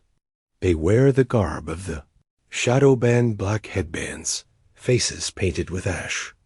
"An ambush," Rainflower whispered. "Yes," Lone Elk confirmed. "They know we must pass that way to exit the canyon. Could we climb out?" Rainflower suggested, glancing at the canyon walls. Lone Elk studied the steep sides dubiously. "Possible, but dangerous and slow. We would be exposed during the climb." "Then we must find another path," Rainflower said, determination in her voice. Lone Elk unfolded the ancient map again, studying it intently. After a moment, his finger traced a faint line that branched from the main canyon. "There is another way," he said, "known only to ghost band medicine people. My mother showed it to me once, though I have never traveled it myself." He pointed to a barely visible crack in the canyon wall, about 50 paces ahead. "Through there is a passage called the Spirit Walk. It bypasses the main canyon mouth and emerges in the high country beyond." "Why is it known only to healers?" Rainflower asked, sensing there was more to this path than simple geography. Because it passes through places where the living are not normally welcome, Lone Elk explained. My mother said only those with strong medicine and pure intention could walk it safely. Rainflower considered this, then nodded decisively. You carry your mother's blood and knowledge. I am a healer of my people. If any can pass safely, it should be us. Lone Elk looked at her with new respect. Many warriors would hesitate before such a path, yet this young healer faced the prospect with clear-eyed courage. Then we will attempt it, he decided. But first, we must prepare ourselves. They spent the next hour in ritual preparation. Lone Elk used red ochre to renew the protection symbols on their skin, adding new marks specific to spirit journeying. Rainflower prepared a tea from herbs in her medicine pouch plants, known to strengthen the spirit's connection to the body during encounters with the other world.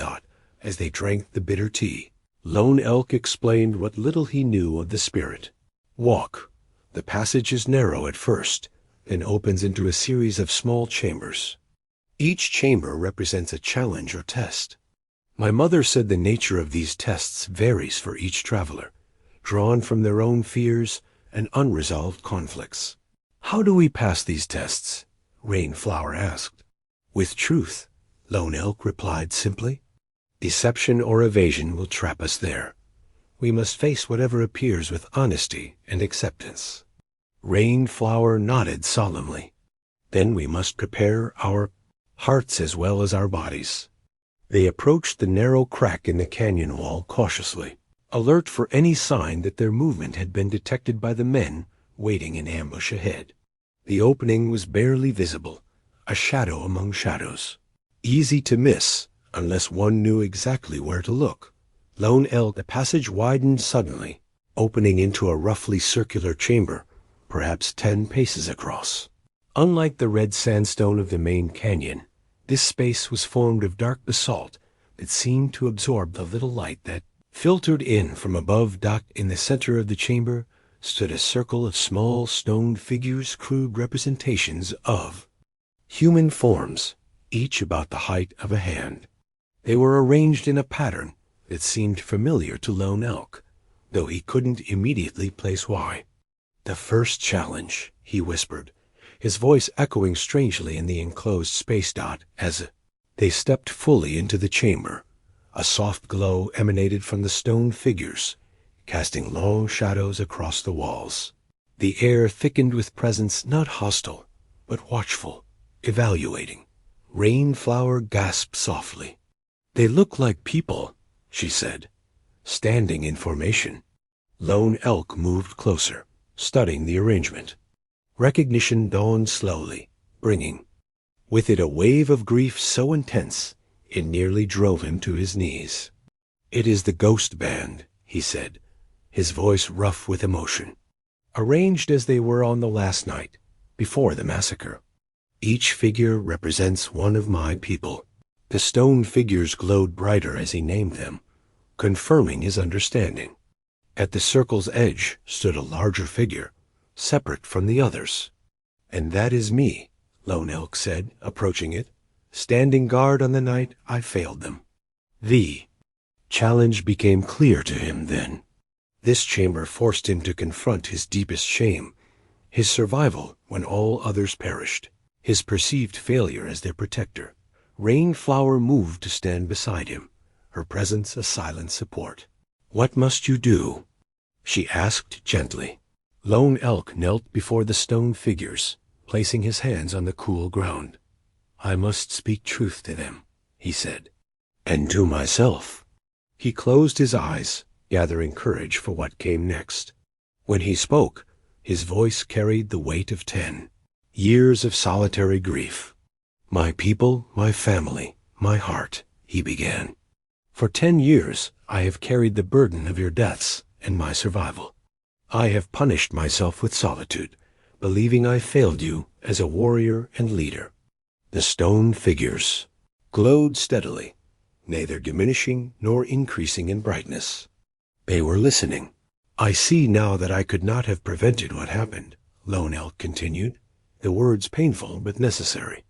The attack was planned by powers beyond my knowledge, for purposes I am only now beginning to understand. My survival was not cowardice or failure, it was purpose.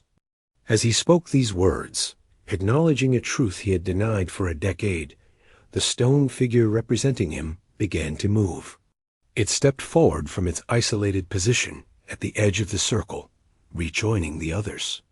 I have lived apart from life, believing it honored your memory, Lone Elk said, his voice growing stronger. But true honor comes from carrying your spirits forward, your courage, your wisdom, your love of life. This I vow to do from this day forward.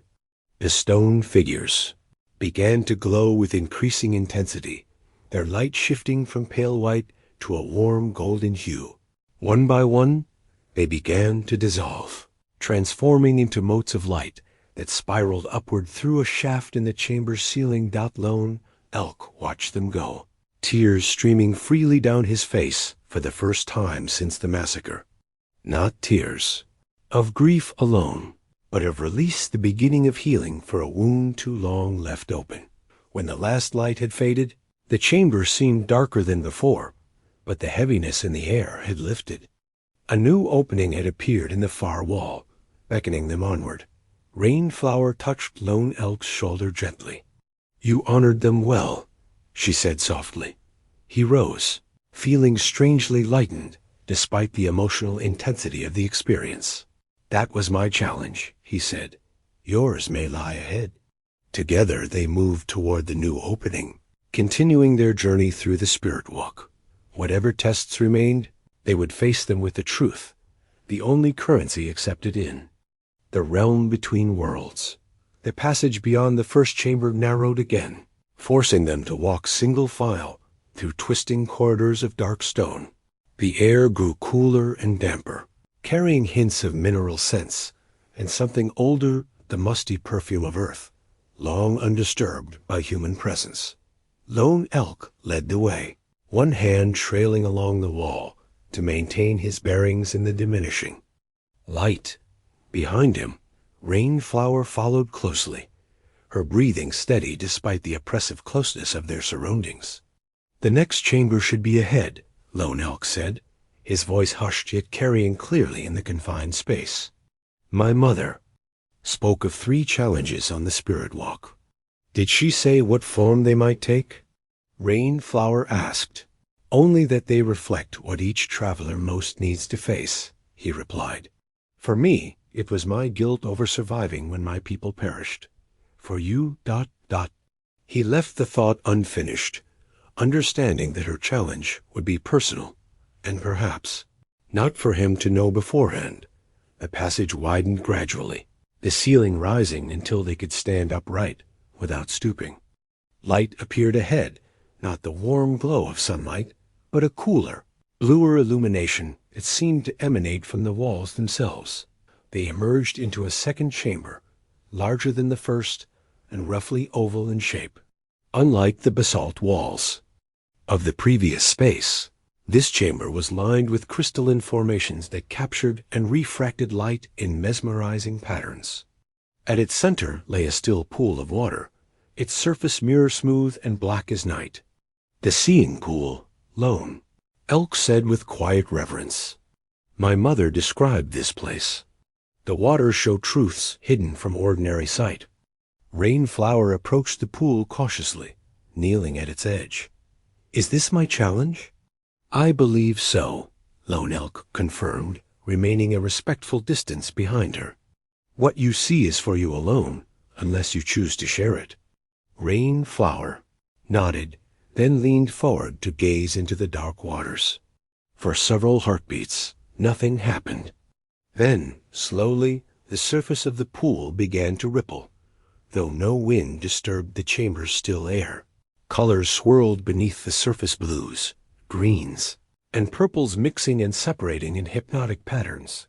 Lone Elk watched as Rainflower's expression shifted from curiosity to intense focus, then to a pain so profound it transformed her features. Her hands gripped the stone edge of the pool, until her knuckles whitened.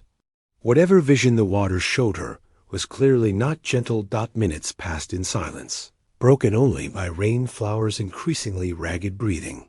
Lone Elk fought the urge to approach, to offer comfort or distraction from whatever difficult truth she faced. This was her challenge to meet, just as he had faced his own. Finally, she spoke, her voice barely above a whisper, addressing the images only she could see. "I understand now," she said. "I have carried this burden too long, blaming myself for what I could not change." The pool's surface rippled more intensely, colors swirling faster. "Yes, I am a healer," Rainflower continued, stronger now. "But I cannot save everyone. Some journeys must end. Some pain cannot be cured, only eased." She took a deep breath. "I accept my limitations. They do not diminish my worth or my gifts." As she spoke these words, a single tear fell from her cheek into the pool. The moment it touched the surface, the swirling color stilled, then gradually faded until the water returned to its original obsidian darkness. Rainflower remained kneeling for a moment longer, then rose and turned to Lone Elk. Her eyes held both sorrow and a new clarity. "The pool showed me my brother's death," she explained quietly. "Not the recent one from the fever, but my twin who died when we were children. The illness that marked me as a healer took him instead." Her voice caught slightly. "I have carried guilt that my gift came at the cost of his life. That perhaps the spirits chose wrong, that he would have been the better healer." Lone Elk moved closer, understanding the weight of such a burden. "And now?" "Now I see that his spirit and mine were always connected. His journey gave purpose to mine." She touched her medicine pouch gently. "He walks with me in every healing I perform." The guilt was unnecessary a weight I added to an already sacred responsibility. Lone Elk nodded, recognizing the parallel to his own revelation in the previous chamber. They were both learning to release burdens carried too long, false responsibilities that had shaped their lives in limiting ways. As if responding to this shared understanding, a new opening appeared in the chamber wall, a narrow archway through which soft light glowed. A path forward had revealed itself. They entered the third passage with renewed purpose, walking side by side where the space allowed. This corridor differed from the previous ones. Its walls were lined with ancient paintings depicting hunts, ceremonies, and battles. The images seemed to move subtly in the corner of their vision, ancient stories playing out in timeless repetition. "These show the history of these lands," Lone Elk observed, recognizing symbols associated with various peoples who had inhabited the region, the old ones, the ghost band's ancestors, and other tribes whose names had been lost to time. Rainflower studied a particularly detailed panel showing healers gathering plants under a full moon. "Knowledge passed down through generations," she said. "Some preserved, some lost, some forbidden. Like the dark medicine we face now," Lone Elk agreed grimly. The passage gradually widened and brightened, leading them into the third and largest chamber of the Spirit Walk. Unlike the previous spaces, this one was clearly of human construction, a perfectly circular room with a domed ceiling. The walls were covered with cave paintings of exceptional detail and preservation, and at precise intervals stood stone pillars carved with symbols neither of them recognized. In the center of the chamber lay a remarkable sight, a series of ancient paintings spread across the floor in concentric circles. The images depicted a sequence of events: a massacre of a tribal band, the theft of sacred objects, a dark ritual involving captured spirits, and finally, a sickness spreading among a different community. "It's our story," Rainflower set in. "Astonishment. Your people's massacre, the fever attacking mine, it's all here, painted long before these events occurred." Lone Elk knelt to examine the images more closely. "Not a prophecy," he said after careful study. "A warning. These paintings show a ritual that has been attempted before, perhaps many times across generations. He pointed to recurring symbols. In the outermost circle.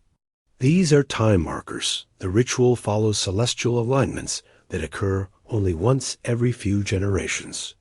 Then others have faced this threat before us, Rainflower concluded, and left this knowledge to guide those who would come after. Lone Elk agreed, a new understanding dawning. This is why the Spirit Walk exists not merely as a test, but as a repository of crucial knowledge, preserved for when it would be needed again.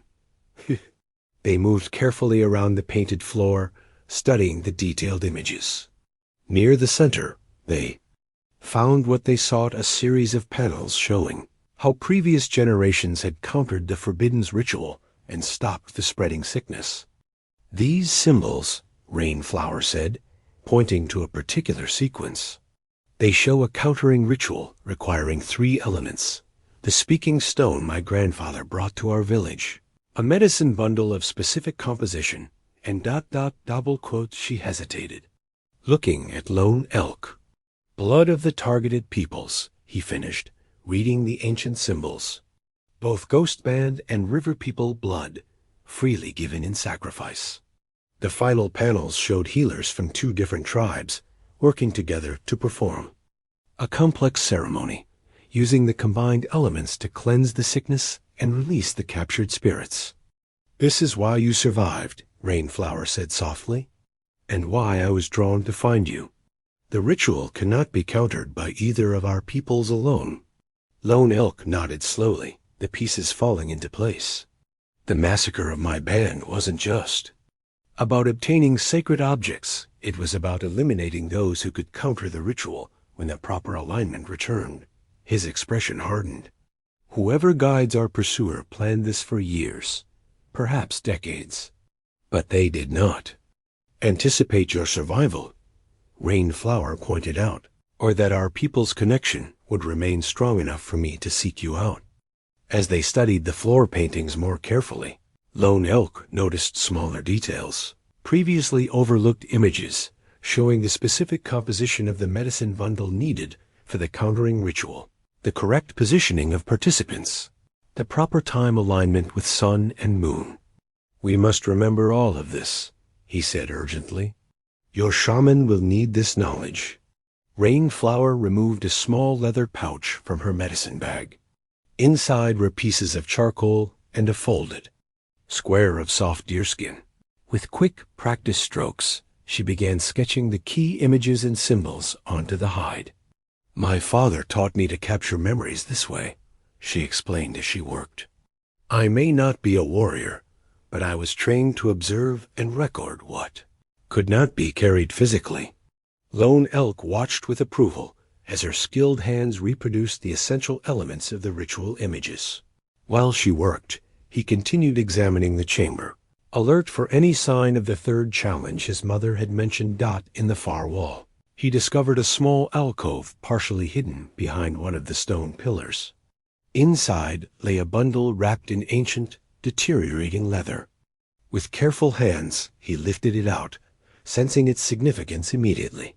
Rainflower, he called softly. I believe I've found something important. She joined him, her sketching complete. Together, they unwrapped the bundle to reveal a set of cave paintings on thin sheets of slate, portable versions of the knowledge displayed on the chamber floor. The old ones created these as a guide, Lone Elk realized, to carry the knowledge out of this sacred place. The slate paintings were remarkably preserved, protected by the dry air of the sealed chamber. Each showed a crucial element of the countering ritual in greater detail than the floor paintings, the precise composition of medicines, the exact words to be spoken, the alignment of ceremonial objects. This is the 3rd challenge, Rainflower said with sudden understanding. Not a test of our character, but of our commitment. Will we accept the responsibility of this knowledge and use it to save my people? Lone Elk met her gaze steadily. I accept, he said without hesitation. This purpose is why I survived when all others fell. And I accept, Rainflower affirmed. This is the healing I was born to perform. As they spoke these words of commitment, The chamber responded. The painted floor began to glow softly, each image illuminated from within, as if acknowledging their pledge. The light grew, spreading up the walls and across the domed ceiling, until the entire space was suffused with a warm golden radiance. A new opening appeared, not a narrow passage like the others, but a broad archway leading upward toward natural light. The spirit walk had accepted their commitment, and now offered them passage back to the world above. Carefully, they wrapped the slate paintings and placed them in Rainflower's larger medicine pouch. These ancient guides, preserved for generations, would now serve their intended purpose to counter the dark. Ritual threatening the river people. As they prepared to leave the chamber, Lone Elk felt a presence not threatening, but watchful. Turning, he saw a faint shimmer in the air near the center of the painted floor. The shimmer coalesced briefly into a recognizable form, a woman with features that mirrored his own, wearing the traditional dress of a ghost band healer. "Mother," he whispered, recognizing her immediately, though she had been dead for 10 years. The apparition smiled, but did not speak. She raised her hand in a gesture of blessing, then pointed deliberately toward the exit and the world beyond.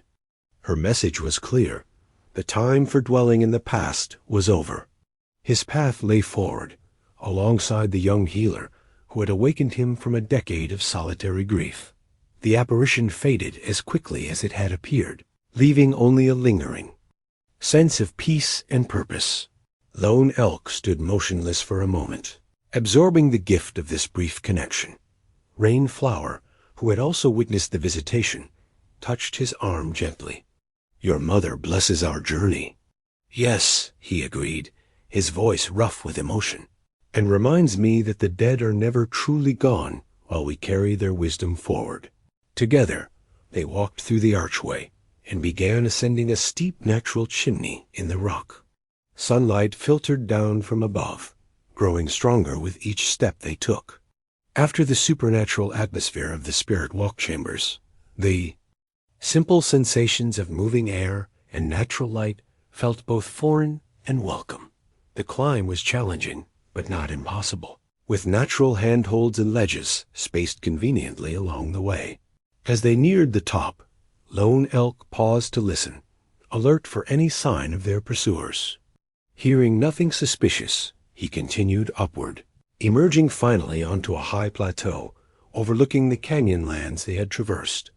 Rainflower followed, blinking in the bright afternoon sunlight after the dimness below. They found themselves on a mesa top covered with juniper and pinyon pine, the wide sky above them a brilliant blue. To the west, the distant mountains that marked the territory of the river people were clearly visible. "We bypassed their ambush," Lone Elk said with satisfaction, scanning the terrain below. From this vantage point, he could see tiny figures moving near the mouth of Shadow Canyon, their pursuers still waiting for prey that would never pass their way. "How far to my village?" "Now?"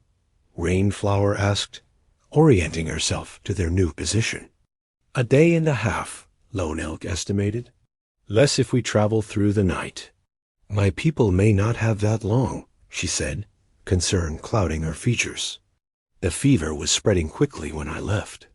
"Then we move with all possible speed," Lone Elk decided. "The high trail follows this ridge before descending to the valley. It's more exposed, but faster than the lower paths." They paused only long enough to drink from their water skins and consume a handful of dried meat and pine nuts. The knowledge gained in the spirit walk chambers had added urgency to their journey. They now understood not just what threatened the river people, but how to counter it.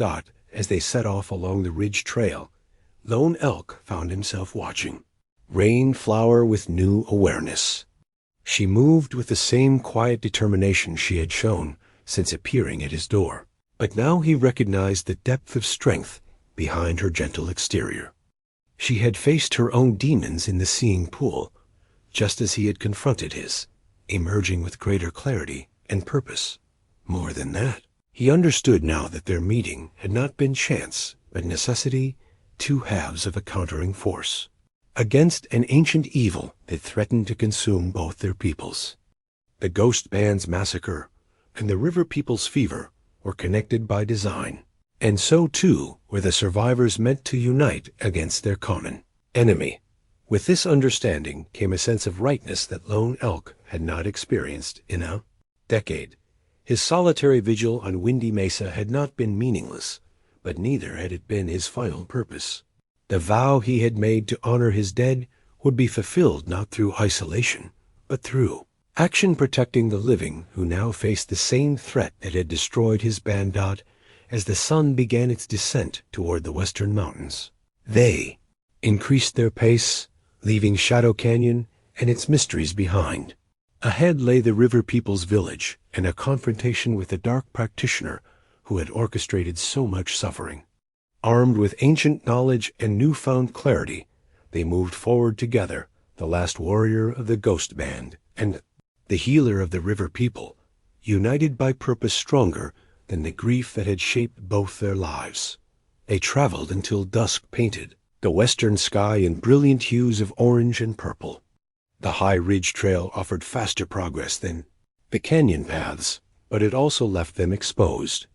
Several times, Lone Elk spotted dust clouds in the distance that suggested mounted pursuers had discovered their escape and were now attempting to cut them off before they reached the river people's village. "We should make camp while we still have light," Lone Elk decided as they reached a protected hollow ringed by juniper trees. "Rest for a few hours, then continue under cover of darkness." Rainflower nodded, her fatigue evident despite her determination. They had covered significant ground since emerging from the spirit walk, but the physical and emotional toll of their journey was beginning to show.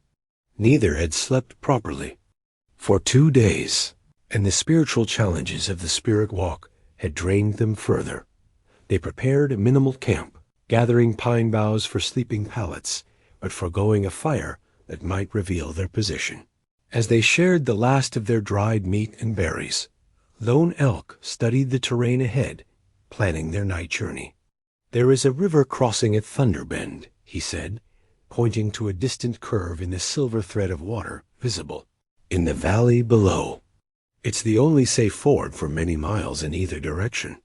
"The Night River," Rainflower confirmed, recognizing the landmark.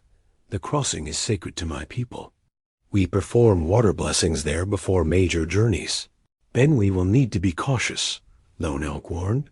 "Our pursuer may anticipate this route and set another ambush." As darkness settled around them, they took turns resting. Lone Elk insisted Rainflower sleep first, while he kept watch, his senses alert to any unusual sound or movement in the surrounding wilderness. When the moon rose, a slim crescent offering minimal light, he gently woke her for her turn at watch, while he grabbed a few hours of much-needed rest. They resumed their journey, well before dawn, navigating by starlight along the ridge trail. As the eastern sky began to lighten, they started their descent toward the Night River. The path grew steeper, switchbacking down through stands of pinyon pine and scraggly mountain mahogany dot by mid-morning. They had reached the valley floor. The Night River lay before them, its waters swollen with recent mountain snowmelt. What might have been an easy crossing in late summer was now a formidable barrier fast-moving water, perhaps 30 paces across, and of uncertain depth. They approached the ford cautiously. Stone markers on both banks indicated the traditional crossing point, where the riverbed was most reliable. Still, the rushing current looked dangerous, the water churning around partially submerged boulders. "We must perform the blessing ritual before crossing," Rainflower said, removing a small wooden bowl from her medicine pouch. "The water spirits must be acknowledged, especially when the river runs high." Lone Elk nodded his agreement. Though not a tradition of his own people, he respected the power of water and the importance of proper spiritual protocols when traversing natural boundaries. Rainflower knelt at the river's edge, filling the shallow wooden bowl with clear water. Into this, she sprinkled pinches of herbs and pollen from her medicine pouch, stirring the mixture with her finger while singing a low, melodic prayer in her people's language. Lone Elk stood guard, scanning both riverbanks and the surrounding terrain for any sign of their pursuers. The valley was quiet save for the river's constant voice and the occasional call of birds. But his warrior's instincts remained on high alert. They were vulnerable here, caught between the fast-flowing water and the open land they had descended from. When Rainflower had completed her preparation, she handed the blessing bowl to Lone Elk. Each who crosses must participate, she explained. Place a drop of water on your forehead, lips, and heart, then pour the remainder back into the river. Lone Elk followed her instructions, feeling a subtle shift in the air around them as he completed the ritual. The river's roar seemed to soften slightly, though its physical power remained unchanged. Now we must cross quickly, Rainflower said. A blessing creates a window of safe passage, but it does not last long. She began removing her outer garments, bundling them with her medicine pouch into a tight package that she secured on top of her head. Lone Elk did the same with his weapons and travel pouch, keeping only his knife strapped to his waist. "I'll go first," he said, testing the water's temperature with one foot. It was shockingly cold, fed by mountain snow that had melted only days before. "The current is strong. Stay directly behind me, using my body as a brake against the flow." Flower nodded, her expression determined despite the obvious danger. Together, they waded into the frigid water, moving carefully from one submerged foothold to the next. The blessing ritual seemed to be working, though the current pulled at their legs with considerable force. They maintained their balance and forward progress. Halfway across, where the river ran deepest, the water reached Lone Elk's chest and Rainflower's shoulders. The cold bit into their skin, numbing extremities and making each movement more difficult than the last. Still they pressed on, focused entirely on the far bank and the promise of safety it offered. 3/4 of the way across, disaster struck. Rainflower's foot slipped on a moss-covered stone, and the current instantly seized her. She disappeared beneath the surface with a startled cry. The bundle containing her medicine pouch, with the precious slate paintings, still clutched atop her head. Lone Elk reacted without thought, diving after her. The river's chill embrace closed around him. As he fought against the powerful current, eyes straining to locate Rainflower in the turbulent water, he caught a glimpse of movement downstream and struck out with powerful strokes, desperation lending him strength beyond normal human capacity. He reached her just as she surfaced, gasping for air, one arm still raised to protect her medicine bundle. With his free arm, Lone Elk caught her around the waist and angled toward the shore, fighting the current that seemed determined to drag them both downstream. His feet found purchase on the riverbed, and with a final surge of effort, he half-carried, half-dragged Rainflower onto the far bank. They collapsed together on the rocky shore, chests heaving, limbs trembling with cold and exertion. The medicine pouch, Rainflower gasped as soon as she could speak. Lone Elk looked to where her hands still clutched the bundle she had protected, even while fighting for her life. The outer wrapping was soaked, but the oiled deerskin of the pouch itself appeared to have kept the contents dry. "Safe," he assured her, his own voice rough from swallowing river water. "You held on." They lay side by side for several minutes, recovering their strength and allowing the morning sun to begin warming their chilled bodies. The near drowning had brought them physically closer than at any previous point in their journey. Rainflower's head rested against Lone Elk's shoulder, his arm still protectively around her waist. Neither seemed inclined to move, the shared danger having broken down barriers that careful courtesy had maintained. Lone Elk became acutely aware of Rainflower's closeness, the rhythm of her breathing, the scent of river water and herbs in her hair, the solid reality of another human being after 10 years of solitude. Eventually, practical concerns reasserted themselves. Their wet clothing would soon become dangerous in the cool spring air, and they remained exposed in open territory, with pursuers not far behind. "We should move to the tree line and dry out," Lone Elk said, reluctantly withdrawing his arm and sitting up. Rainflower nodded, equally reluctant to break the moment of connection. They gathered their scattered possessions and made their way to a grove of cottonwood trees about 100 paces from the riverbank. There, partially concealed from casual observation, they spread their outer garments on sun-warmed rocks to dry. Lone Elk built a small, nearly smokeless fire using dry cottonwood, bark, and twigs. The tiny flames provided welcome warmth as they huddled close, wearing only their basic undergarments while their heavier clothing dried. "Thank you," Rainflower said softly after a long, comfortable silence, "for saving my life in the river." Lone Elk shook his head slightly.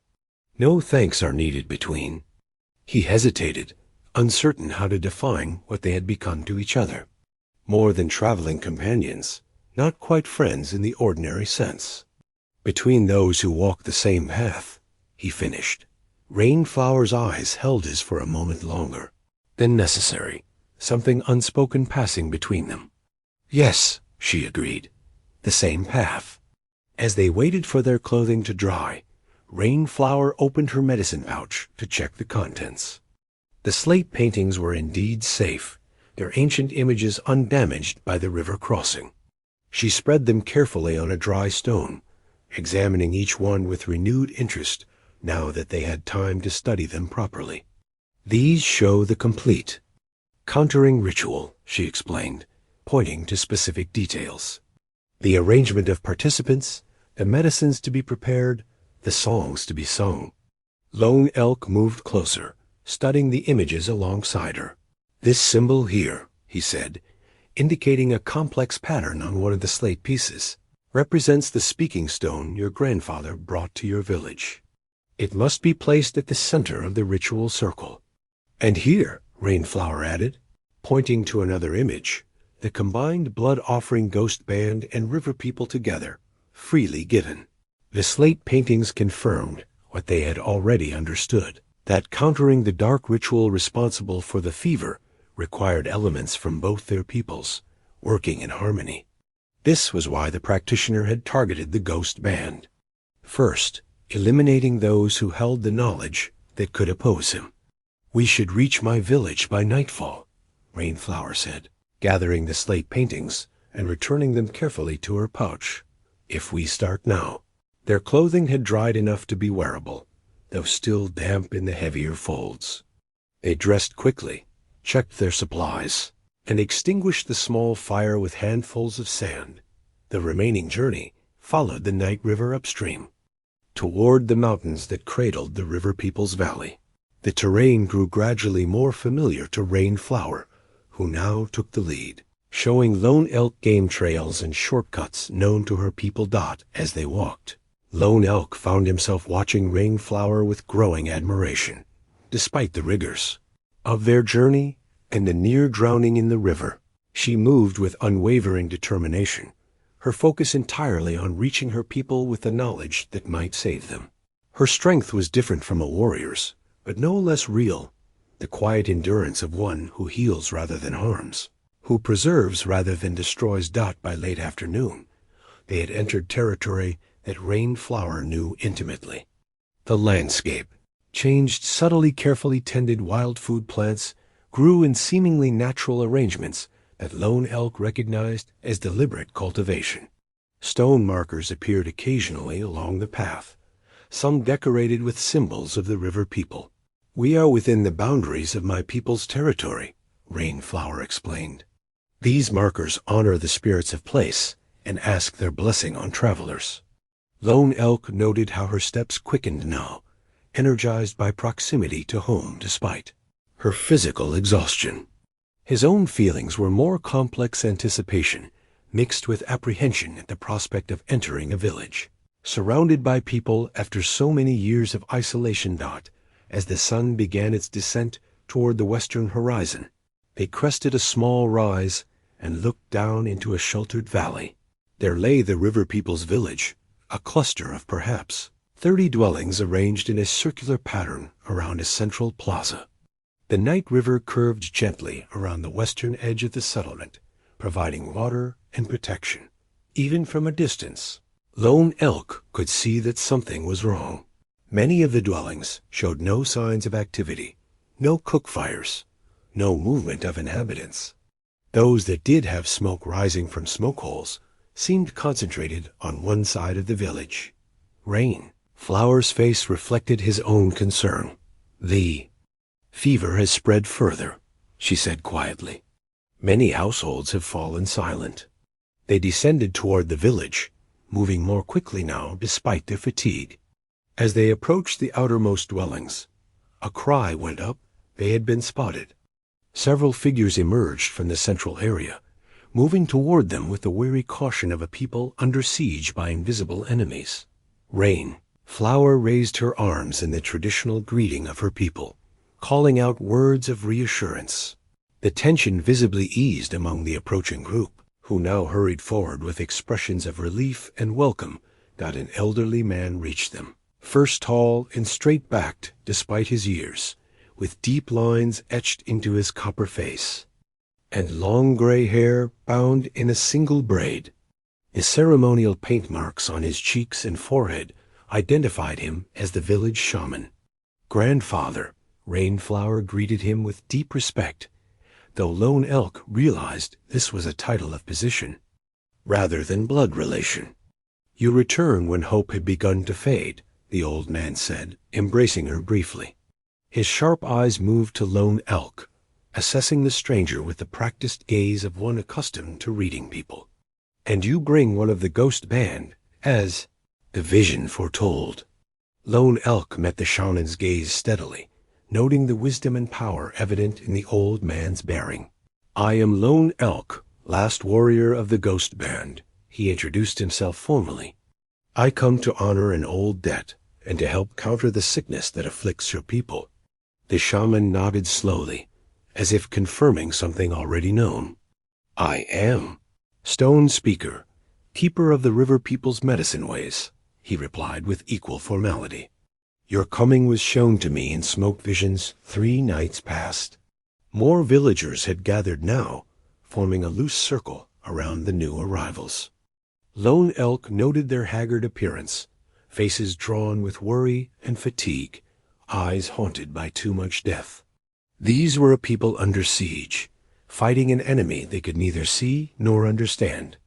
We bring knowledge, Rainflower told Stone, Speaker urgently. Ancient guidance on how to counter the fever and free the trapped spirits. The old shaman's eyes sharpened with interest. Then you must share this wisdom quickly. 7 more have fallen to the fever since your departure. The dying call out to the masked one in their final hours. Rainflower opened her medicine pouch and carefully withdrew the slate paintings. Stone Speaker's breath caught visibly as he recognized the significance. The old one's teachings, he whispered, reverent fingers hovering above, but not touching the ancient images. Where did you find these? In the spirit walk through Shadow Canyon, Rainflower explained. They show a countering ritual that requires elements from both our peoples. Stone Speaker nodded slowly, his expression grave. Come, we will discuss this in the medicine lodge, away from fearful ears. He led them toward the center of the village, the gathered crowd parting respectfully before them. As they walked, Lone Elk felt the weight of many curious gazes upon him, the first outsider to enter their village in many moons, and a member of a band long thought extinct. The medicine lodge stood near the village center, a circular structure, larger than the surrounding dwellings, its exterior decorated with painted symbols and prayer offerings. Inside, a fire burned in a central pit, its smoke rising to an opening in the domed roof. The walls were lined with storage niches containing bundles of herbs, carved fetishes, and ceremonial implements. Stone Speaker gestured for them to sit on woven mats near the fire. An assistant brought food and water simple fare of cornbread and dried berries, but welcome after their arduous journey. Only when they had eaten and drunk did the serious discussion begin. Rainflower laid out the slate paintings in sequence, explaining what they had learned in the spirit walk chambers. Lone Elk added his knowledge of the ghost band's medicine ways, connecting ancient symbols to practices he had learned from his mother and aunt. Stone Speaker listened intently, occasionally asking clarifying questions or offering insights from his own vast knowledge. When they described the blood offering required for the countering ritual, he nodded solemnly. The power of freely given blood has been known to healers since time beyond memory, he confirmed. It carries the essence of life itself, the strength to break harmful bindings. They talked long into the evening, planning the details of the countering ritual.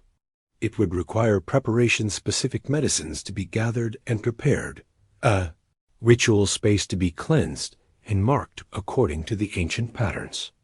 Most critically, it needed to be performed at the precise time when the dark ritual reached its culmination. Tomorrow night, Stone Speaker determined after consulting a calendar of marked stones, when the crescent moon stands directly over Thunder Mountain. That is when the stars align, as shown in these images. So soon, Rainflower said, concern evident in her voice. Will we have time to prepare everything needed? We must, the old shaman replied simply. The fever accelerates. Those most recently afflicted pass to the spirit world in 3 days rather than 5. The Dark One gains strength with each captured soul. As their planning concluded, Stone Speaker rose with the dignity of his position. Rainflower, you must. Rest now. Tomorrow will demand all your strength. He turned to Lone Elk. A dwelling has been prepared for you, warrior of the ghost band. Our people honor your presence among us. Lone Elk inclined his head in respectful acknowledgement, though the prospect of sleeping in a dwelling surrounded by others still made him uneasy after so many years of solitude. As they left the medicine lodge, the village lay quiet under a star-filled sky. Most inhabitants had retired to their homes, though Lone Elk noted sentries positioned at intervals around the perimeter, people on guard against dangers both seen and unseen. Rainflower paused before they parted ways. Thank you, she said, simply, her eyes meeting his in the moonlight, for trusting me enough to leave your mesa, for helping my people, though they are not your own. Lone Elk considered his response carefully. Your people and mine were always connected, he said finally. I begin to believe my survival had purpose beyond my understanding. Perhaps this moment, this joining of our medicines against a common threat, is that purpose. She smiled then, a genuine expression that transformed her tired face. Rest well, Lone Elk of the Ghost Band. Tomorrow we face our enemy together. As she turned toward her family's dwelling, Lone Elk watched her go, aware of a strange sensation in his chest, a lightness he had not experienced in 10 years. It felt dangerously close to Hope. Morning arrived with a soft golden light that belied the gravity of the day ahead. Lone Elk woke at first light, his body responding to habits formed through years of solitary vigilance. The guest dwelling provided. For him was small but comfortable, a single room with a sleeping platform, fire pit, and basic furnishings. Though he had slept under a roof surrounded by others for the first time in a decade, his rest had been surprisingly deep, his dreams untroubled. He performed his morning ritual, facing the rising sun, arms outstretched to welcome the day's energy. As he completed his prayers, a soft knock sounded at the dwelling's entrance. Enter, he called, lowering his arms. Rainflower stepped inside, carrying a small basket of food, freshly baked cornbread, dried berries, and a clay pot of herbal tea. She had changed into clean clothing, a simple buckskin dress decorated with river people patterns, her hair freshly braided and adorned with small turquoise beads. I thought you might be hungry, she said, setting the basket down near the fire pit. We have much to do today. Lone Elk nodded his thanks, noting the shadows beneath her eyes that suggested her night had been less restful than his own. "How many are sick now?" he asked directly, knowing she would have checked on her people first thing. "3 more fell to the fever during the night," she replied, her voice tight with controlled emotion, "including my cousin's youngest child. Stone Speaker says the progression is faster. Now the burning stage barely lasts a day before the cold sets in." They shared the simple breakfast, discussing the preparations for the evening's ritual. According to the slate paintings and Stone Speaker's interpretation, they would need to gather specific plants, prepare special medicines, and construct a ritual space according to precise specifications. Stone Speaker has called a council meeting. At midday, Rainflower explained, "The elders and healthy adults will be told what we intend to do. Their support is crucial. The ritual requires the focused energy of the entire community." "Will there be resistance?" Lone Elk asked, aware that his presence as an outsider might complicate matters. Rainflower considered the question. "Some may doubt. The joining of Ghost Band and River People medicine is unprecedented in living memory. But fear is a powerful motivator, and hope in short supply." She met his eyes directly. "Your words will carry weight. You have seen what we faced before." After eating, they joined Stone Speaker at the medicine lodge. The old shaman had been working since before dawn, sorting through his extensive collection of herbs, roots, and ceremonial items, selecting those required for the countering ritual. "The speaking stone has been prepared," he informed them, indicating a small black stone resting on a bed of sage in a carved wooden bowl. "It has been washed in spring water and smoked with sacred herbs. It remembers its purpose." Lone Elk approached the stone respectfully, recognizing the craftsmanship of his mother's sister.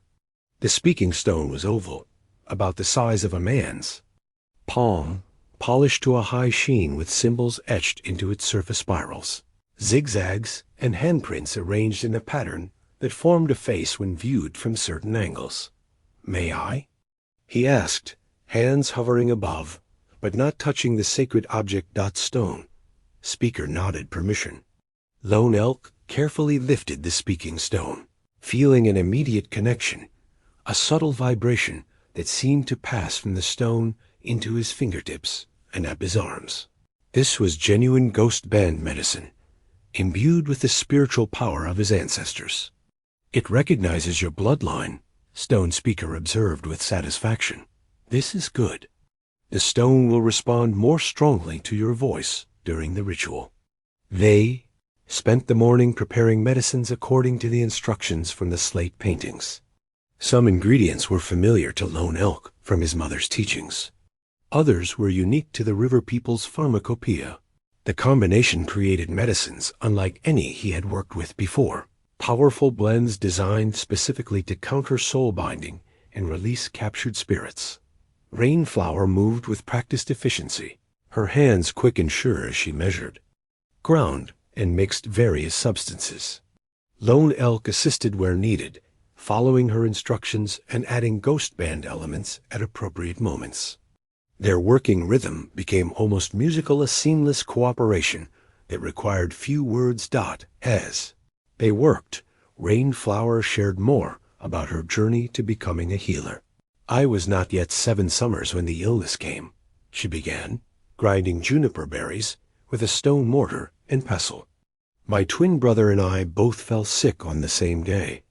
The fever was unlike anything the village had seen. It moved through our bodies like fire, then like ice." She paused, her hands continuing their steady work, even as her mind traveled back to that difficult time. "For 7 days we walked between worlds. The shaman said our spirits were untethered, neither fully here nor gone to the ancestor realm. On the 8th day I returned. My brother did not." Lone Elk listened silently, recognizing the echo of what they had learned about the current fever spirits, unable to complete their journey to the ancestor world. "When I recovered, I was changed," Rainflower continued. "I could hear the songs of plants, feel the pain in others' bodies as if it were my own. Stone Speaker, who was already an elder then, said the spirits had marked me. She touched a small amulet hanging at her neck, a carved piece of deer antler, polished smooth by years of handling. This was my brother's. I wear it to remind me that my gift came at great cost. You believed your gift should have been his, Lone Elk said, understanding now what she had confronted in the seeing pool during the spirit walk. Or that I should have remained with him, wherever he went, she admitted quietly. For many years, I carried that guilt. The seeing pool showed me that our paths were always meant to diverge, his journey continuing in the spirit world, mine remaining here to heal others. Lone Elk nodded, seeing the parallel to his own experience in the spirit walk. We both carried burdens that were not truly ours to bear. And now we set them down to take up a different weight, Rainflower said, her eyes meeting his with shared understanding. Not by midday. The medicines were prepared small pouches of healing mixtures, a special paint for marking participants in. The ritual, a bitter tea to be consumed by those most recently afflicted with the fever. Stone Speaker approved each preparation with careful examination, sometimes adding final elements from his own secret knowledge. The council gathering took place in the village's central plaza, where all important community decisions were made. Elders sat in a semicircle on woven mats, their faces grave with concern and fatigue. Behind them gathered other adult members of the tribe, those not actively tending the sick or maintaining essential village functions. Stone Speaker opened the council with a formal invocation to the ancestors, asking for their wisdom and guidance. Then he introduced Lone Elk with full ceremonial language, honoring him as the last warrior of the Ghost Band and acknowledging the ancient connections between their peoples. When it was his turn to speak, Lone Elk stepped forward, conscious of the weight of every eye upon him. 10 years of solitude had left him unaccustomed to addressing groups, but the warrior training of his youth returned as he stood tall before the assembled river people. I come to you as the last of my band, he began, his deep voice carrying clearly across the plaza. For 10 years, I have lived apart, keeping the memory of my people alive through solitude and prayer. When your healer knelt at my door, I did not wish to leave my solitary vigil. He paused, looking at the faces before him, men and women whose loved ones were dying from a mysterious fever, whose community was being systematically destroyed, just as his had been a decade earlier. But the spirits had other plans, he continued. The journey your healer and I have taken revealed truths hidden for generations. The fever that takes your people is not natural sickness, but deliberate attack, dark medicine of the most forbidden kind. A murmur passed through the gathered tribe at these words. Lone Elk waited for silence before continuing. 10 years ago, my people were massacred. I believed it was the work of raiders seeking valuable items to sell. Now I understand it was something far more sinister, the first step in a ritual that now reaches completion with the binding of your people's spirits. He described what they had learned in the spirit walk, how an ancient evil practice was being revived, using the captured souls of the dying to increase a dark practitioner's power. As he spoke, he watched understanding and horror dawn on the faces before him. The one who orchestrates this was patient, Lone Elk explained, waiting for the proper star alignments, gathering the necessary elements over years or even decades. The massacre of my band was calculated to eliminate those who could oppose this ritual, those who held the knowledge of how to counter it. An elder raised his hand, requesting permission to speak. When Stone Speaker nodded, the old man asked the question surely on many minds. Why would anyone do this? What purpose does such evil serve? Power, Lone Elk answered simply. The binding of spirits grants unnatural power and extended life to the practitioner. Ancient stories tell of shadow shamans who lived for generations by consuming the life force of others. Rainflower stepped forward then, holding up the slate paintings for all to see. "The old ones left us guidance," she explained. "Instructions for a countering ritual that must be performed tonight when the crescent moon stands over Thunder Mountain." She outlined the ritual requirements, the medicines they had prepared, the speaking stone's role, the need for freely given blood from both ghost band and river people lineages. Most importantly, she emphasized, we need the focused energy and belief of everyone in the village. Those too sick to participate actively must be included through proxy objects, something they have touched or created, representing their spirit in the ritual circle. The council listened with solemn attention as Stone Speaker added his own endorsement to the plan. When all had been explained, the head elder, a woman whose lined face spoke of many winters of leadership, rose to address the gathering. "Our people have always respected the balance between worlds," she said, her voice thin but strong. "If dark forces have disrupted this balance, it falls to us to restore it." She turned to Lone Elk with a formal gesture of respect. "We welcome thee, last warrior of the Ghost Band, and accept his aid in this time of need." With the council's blessing secured, preparations accelerated. A ritual space was cleared on a flat area near the river far, enough from the village to be safe if the ceremony attracted unwanted spiritual attention, but close enough for the sick to be brought if necessary. Throughout the afternoon, Lone Elk worked alongside river people men to construct the ritual circle according to the specifications shown in the slate paintings. Using white river stones, they created a large outer circle with an intricate pattern of inner circles and connecting lines. At key intersections, they dug small pits to hold ceremonial fires. Rainflower, meanwhile, visited each household affected by the fever. For those still in the burning stage, she administered the bitter tea prepared that morning. For those who had progressed to the cold stage, she collected personal items to represent them in the evening ritual hair, fingernail clippings, or cherished possessions as the sun began its descent toward the western mountains, casting long shadows across the village. Final preparations were made. Stone Speaker summoned Lone Elk and Rainflower to the medicine lodge for the last and most solemn preparation, the creation of the blood offering that would power the countering ritual. The old shaman had prepared a special vessel, a bowl carved from lightning-struck wood, its interior lined with beeswax mixed with protective herbs. "The joining of your blood must be performed with sacred intent," he instructed. "Each of you will speak your purpose as the offering is made." Lone Elk extended his arm first. Using an obsidian blade purified in sacred smoke, Stone Speaker made a small, precise cut on the inside of his forearm. As blood welled from the wound and dripped into the wooden bowl, Lone Elk spoke the words that came from his heart. "I offer the blood of the Ghost Band, lost of a line unbroken since the beginning times. In memory of those who came before, in service to those who remain, I give this essence freely to break the bonds of dark medicine and release the captured spirits of the river people." When sufficient blood had been collected, Stone Speaker applied a healing paste to the wound and wrapped it with a clean cloth. Rainflower then extended her arm for the same procedure.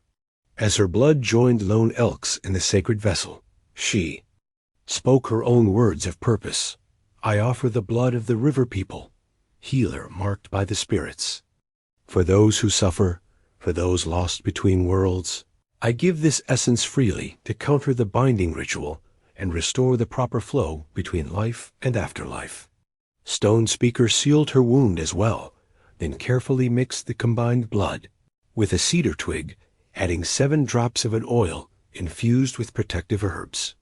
"It is done," he said with satisfaction. "A vessel will remain here until the ritual begins at moonrise."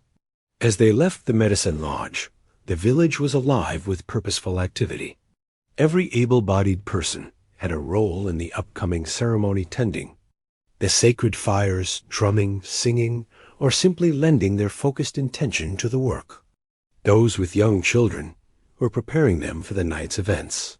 explaining the importance of their participation in terms they could understand. In the midst of this activity, Lone Elk found himself standing slightly apart, still not fully comfortable among so many after his years of solitude.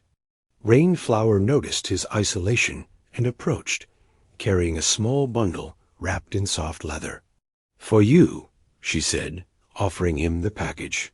"Traditional clothing for the ritual. Stone Speaker says you should wear the garb of your position, as ghost band warrior rather than travel clothes." Lone Elk unwrapped the bundle to find a beautifully crafted buckskin shirt and leggings, decorated with ghost band designs.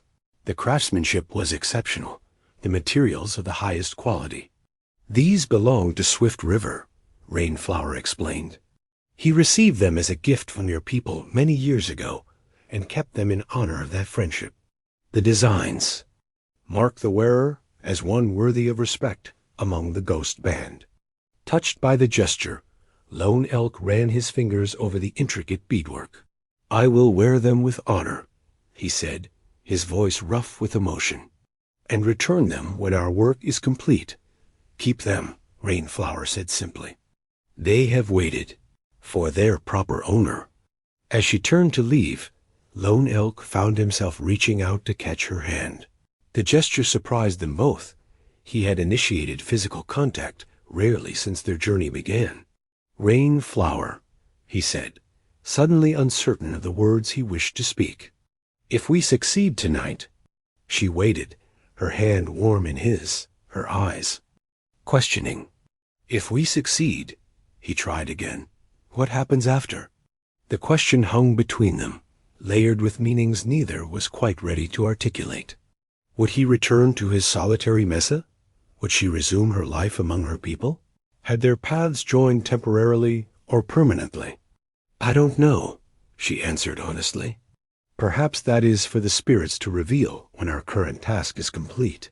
Lone Elk nodded, accepting the wisdom in her response. They stood for a moment longer, hands still joined, before Rainflower gently withdrew to continue her preparations. Left alone, Lone Elk changed into the ceremonial clothing, feeling a strange sense of continuity as he donned the garments that connected him to both his own people and the river people through Swift River. The shirt fit as if made for him, the weight of its beaded decoration settling on his shoulders like a familiar burden. As he stepped outside to join the gathering. Community. Lone Elk looked to the eastern sky, where the first stars were becoming visible in the deepening blue. Tonight would determine the fate of the river people, and perhaps his own future as well. For the first time in 10 years, that future seemed to hold possibilities beyond solitary remembrance. The last warrior of the ghost band walked toward the ritual circle, ready to fulfill the purpose that had preserved him when all others fell out. Purpose that now included a young healer whose courage had drawn him from isolation back into the complex, painful, beautiful world of human connection. Twilight deepened into true darkness as the village gathered at the ritual site. 7 small fires burned at strategic points within the stone circle, their flames barely moving in the still night air. Stone Speaker stood at the circle's center, the speaking stone and blood vessel positioned on a small altar of flat river rocks before him. Lone Elk took his place at the eastern point of the circle, as dictated by the ancient slate paintings. The ghost band ceremonial clothing felt foreign and familiar against his skin, a reminder of who he had been before solitude claimed him. Around his neck hung a small leather pouch containing red earth from Windy Mesa, connecting him to his 10-year vigil. The villagers arranged themselves around the outer circle, each holding a small bundle of sage or juniper. Those caring for the sick had brought the requested proxy items, personal possessions, imbued with the essence of those too ill to attend. These were placed at the western point of the circle, creating a spiritual bridge to the afflicted. Rainflower entered last, dressed in ceremonial white buckskin adorned with symbols of her healing status. Her hair hung loose down her back, woven with small white feathers and beads. In her hands, she carried a dark object that made Lone Elk tense with recognition, the shadow totem they had encountered in their camp. Another was placed at the village. "Spring this morning," she explained quietly as she passed him. "I found it while gathering water for the ceremony." Lone Elk's eyes narrowed. "A trap. The dark practitioner seeks to disrupt our ritual, or to mark us for later vengeance," Rainflower agreed grimly. "Stone Speaker has contained its influence, but its presence confirms we face opposition tonight." She continued to the northern point of the circle, placing the neutralized totem. On a bed of salt and ash rendered harmless, but providing a connection to their adversary, a tether they could follow back to its source dot as the crescent moon rose above Thunder Mountain. Stone Speaker raised his arms to begin the ceremony. His deep voice carried across the hushed gathering, first in the river people's language, then translated for Lone Elk's benefit. "We stand between worlds tonight, at the boundary of life and spirit. We seek to restore balance where dark forces have disrupted the natural order. We come to release those trapped between realms and to counter the binding that holds them." The old shaman lifted the speaking stone, its polished surface catching moonlight as he held it aloft. "This stone, crafted by ghost band hands, carried by river people hearts, will be our voice to the ancestor realm tonight." He placed the stone in the center of the altar and motioned for Lone Elk and Rainflower to approach. As they did, the air within the circle seemed to thicken, taking on a quality that made movements feel slower, more deliberate. Stone Speaker lifted the vessel containing their combined blood. "With freely given essence of both bloodlines, we break the bonds of dark medicine." He poured a portion of the mixture onto the speaking stone, which began to emit a subtle vibration, felt rather than heard. What happened next occurred so quickly that later accounts would differ. The shadow totem on its bed of salt suddenly burst into flame, not the natural orange-yellow of ordinary fire, but a cold blue-black that consumed without heat. From this unnatural blaze rose a dark mist that coalesced into a vaguely human shape. "He comes," Stone Speaker shouted, raising protective hands. The binding force resists.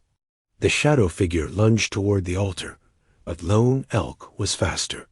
He stepped between the apparition and the speaking stone, raising the ghost band war cry that had not been heard in 10 years. The shadow recoiled momentarily, then surged forward again with greater force. Rainflower's voice rose in a healing song, its pure tones cutting through the oppressive atmosphere like sunlight through storm clouds. The shadow wavered, caught between Lone Elk's physical blocking and the spiritual barrier of Rainflower's music. Stone Speaker seized this moment of disruption to complete the blood ritual, pouring the remaining mixture in a precise pattern around the speaking stone. As the final drop fell, the stone began to glow with an inner light that grew steadily brighter.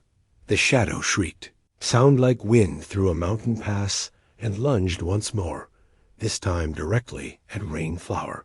Lone Elk moved without conscious thought, throwing himself into the path of the dark entity. The impact felt like plunging into icy water, cold penetrating to his bones as the shadow substance flowed around and through him. Lone Elk. Rainflower cried, her song faltering as she witnessed his collapse. "Continue," Stone Speaker commanded, his voice cutting through her distress. "The ritual must be completed, or all is lost." With visible effort, Rainflower resumed her healing song, though tears now streamed down her face. Stone Speaker's deeper voice joined hers, adding power and resonance to the counter-ritual. On the ground, Lone Elk struggled against the invasive cold that spread through his body.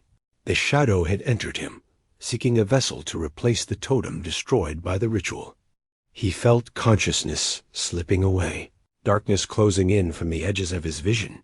With his last coherent thought, he reached for the pouch of messa, earth around his neck, his connection to 10 years of prayer and remembrance.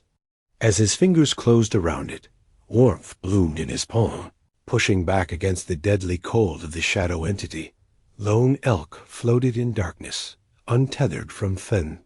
His body, the shadow entity, surrounded him like frigid water, seeking to consume his spirit as it had consumed so many others. Yet the warmth from the Mesa earth created a protective barrier, thin but persistent, a flame refusing to be extinguished. From a great distance, he heard Rainflower's healing song. Her voice provided orientation in the formless void, a beacon to follow homeward. He struggled toward it, fighting the leaden weight of the shadow's presence. Outside, in the physical world, the ritual continued with desperate intensity. Rainflower knelt beside Lone Elk's rigid body, maintaining her healing song even as tears streamed down her face. His skin had taken on an unnatural pallor, his breathing shallow and ragged. The pouch of Mesa earth, clutched in his hand, glowed with a faint reddish light, the only sign that he still fought against the invading entity. Stone Speaker worked with practiced urgency, applying sacred medicines to Lone Elk's forehead, chest, and palms. The shadow seeks a new vessel, he explained to the frightened onlookers. It cannot return to its master without one. Will it take him? Rainflower asked between verses of her song, her voice breaking. Not if his spirit fights, the old shaman replied. Not if he has reason to return. Around the circle, the villagers maintained their positions, many now chanting softly or drumming to reinforce the ritual's power. The speaking stone continued to glow at the center of the altar, its light pulsing like a heartbeat. Stone Speaker turned to Rainflower with sudden decision. We must accelerate the ritual. Bring the healing crystals. She retrieved a small pouch from her ceremonial dress, extracting 3 translucent crystals that caught the firelight and broke it into rainbow patterns. These rare stones, found only in caves high in Thunder Mountain, were said to amplify spiritual energy and slow the progression of illness. Place them on his body, head, heart, and hand, Stone Speaker instructed. Then speak to his spirit directly. He may be lost in shadow realms, but your voice can reach him. Rainflower positioned the crystals as directed, then leaned close to Lone Elk's ear. Her song shifted to spoken words, intimate and urgent. Lone Elk of the Ghost Band, find your way back to us. Your journey is not complete. Your vow is not fulfilled. Her voice strengthened with each word. You survived for a purpose, and that purpose is not yet achieved. Return to us. Return to me. Within the shadow realm, Lone Elk heard her call. Her words created a path through the darkness, a thread he could follow. With each phrase she spoke, the warmth from the Mesa earth spread further through his spirit, pushing back against the cold entity that sought to devour him. I am Lone Elk, he affirmed to himself, gathering strength from identity. Last warrior of the Ghost Band, I survived the massacre. I kept the memory of my people alive. I will not end here, consumed by the same darkness that took them. The shadow entity recoiled from his assertion, then attacked with renewed force. Images flooded Lone Elk's consciousness, his people dying, their blood soaking into the earth, their spirits crying out in anguish. The shadow used his deepest grief as a weapon against him, but something had changed in Lone Elk since the spirit walk, where once these images would have paralyzed him with guilt and sorrow. Now he recognized them for what they were: manipulations, designed to weaken his resolve. I honor my dead, he declared into the darkness, but I serve the living. With this affirmation, the Mesa earth in his physical hand flared with sudden, brilliant light. The warmth spread throughout his body, driving the shadow entity before it like night, fleeing from dawn. In the ritual circle, the villagers gasped. As Lone Elk's body arched upward, a column of dark mist erupting from his mouth. The shadow entity, expelled from its intended vessel, writhed in the air above him. Stone Speaker was prepared. Raising the speaking stone, now luminous with power, he spoke words in an ancient language that predated both Ghost Band and river people. The stone responded with a high, clear tone that cut through the night air like a blade. The shadow entity convulsed, its form destabilizing. The speaking stone's resonance continued to build, creating a frequency that disrupted the dark binding. At its core, with a final soundless scream, the entity disintegrated into particles that dissipated on the night breeze. Lone Elk collapsed back to the ground, drawing a deep, ragged breath. Rainflower caught him, cradling his head in her lap, her face transformed by relief and something deeper.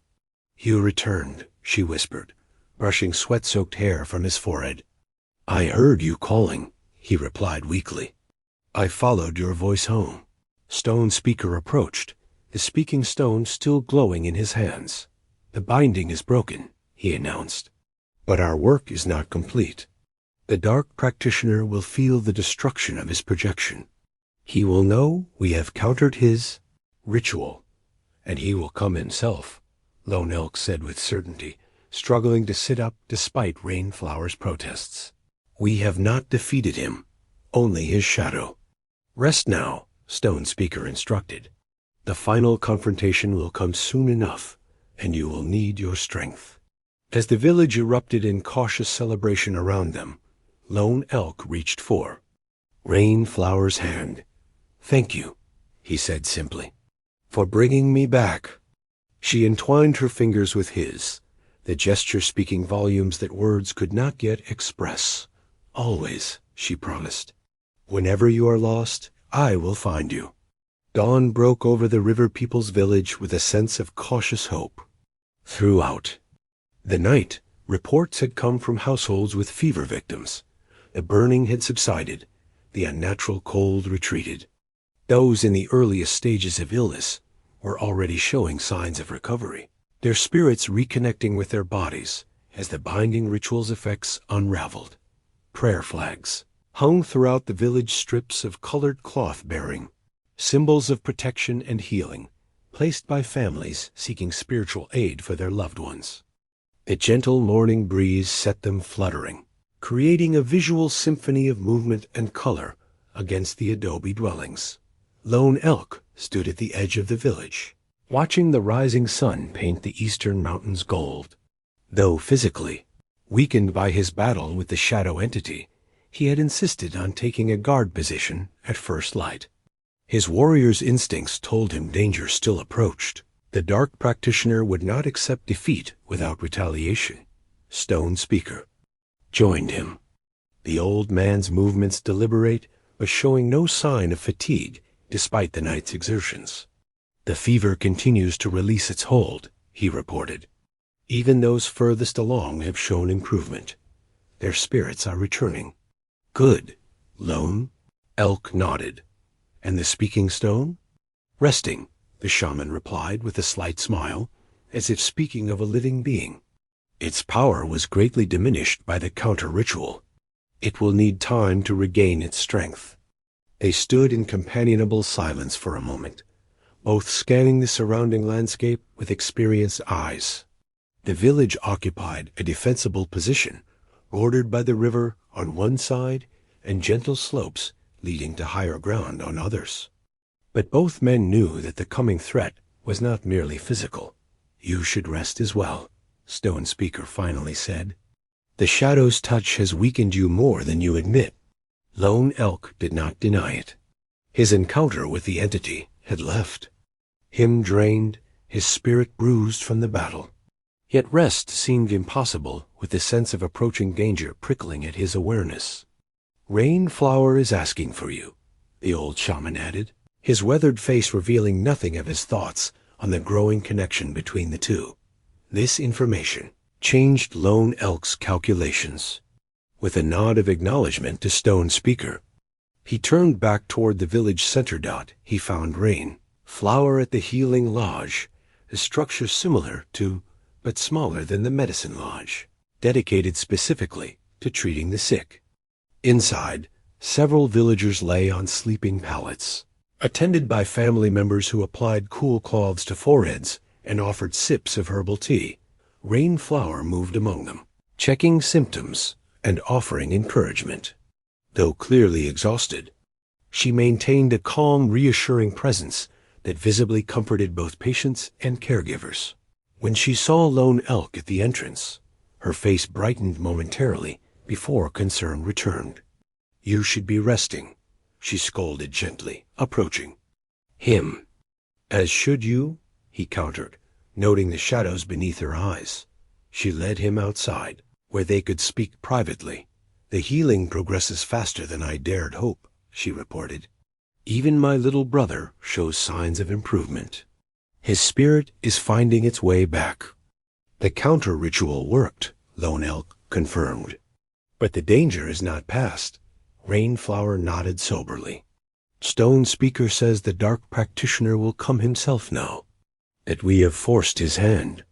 "Good," Lone Elk said with grim satisfaction. "Better to face an enemy directly than to fight shadows." They walked slowly through the village, both too restless for stillness, despite their exhaustion.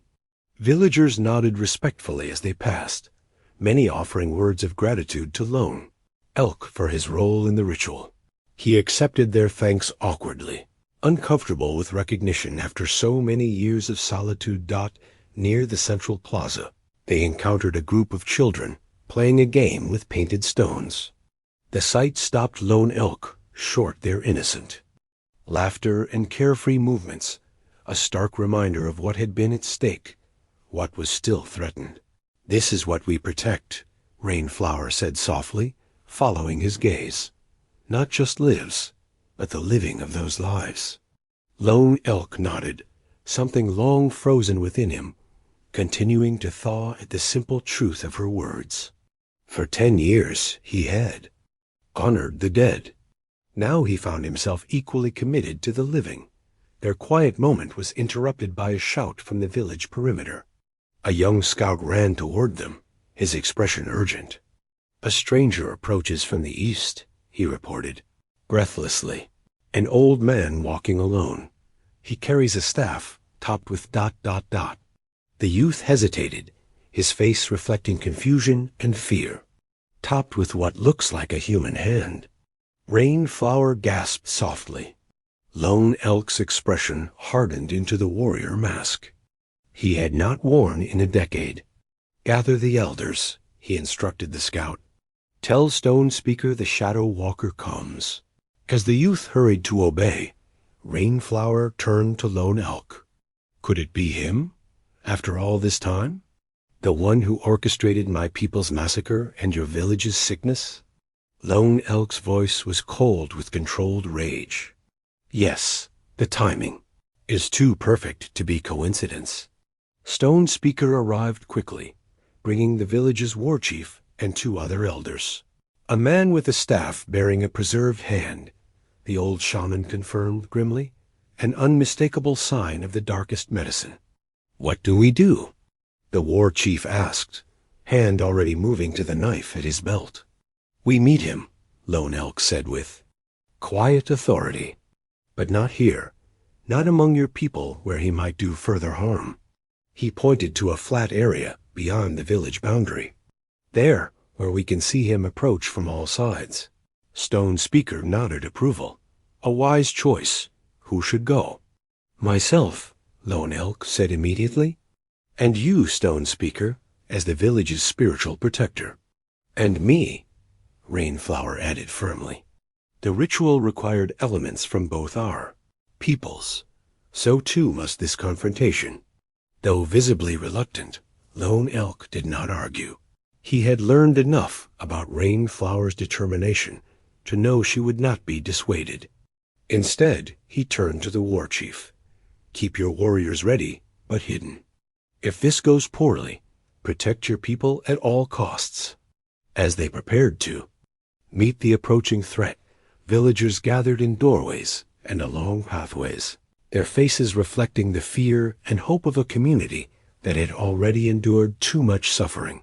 Prayer flags fluttered above them like multicolored birds, carrying their collective prayers into the morning sky.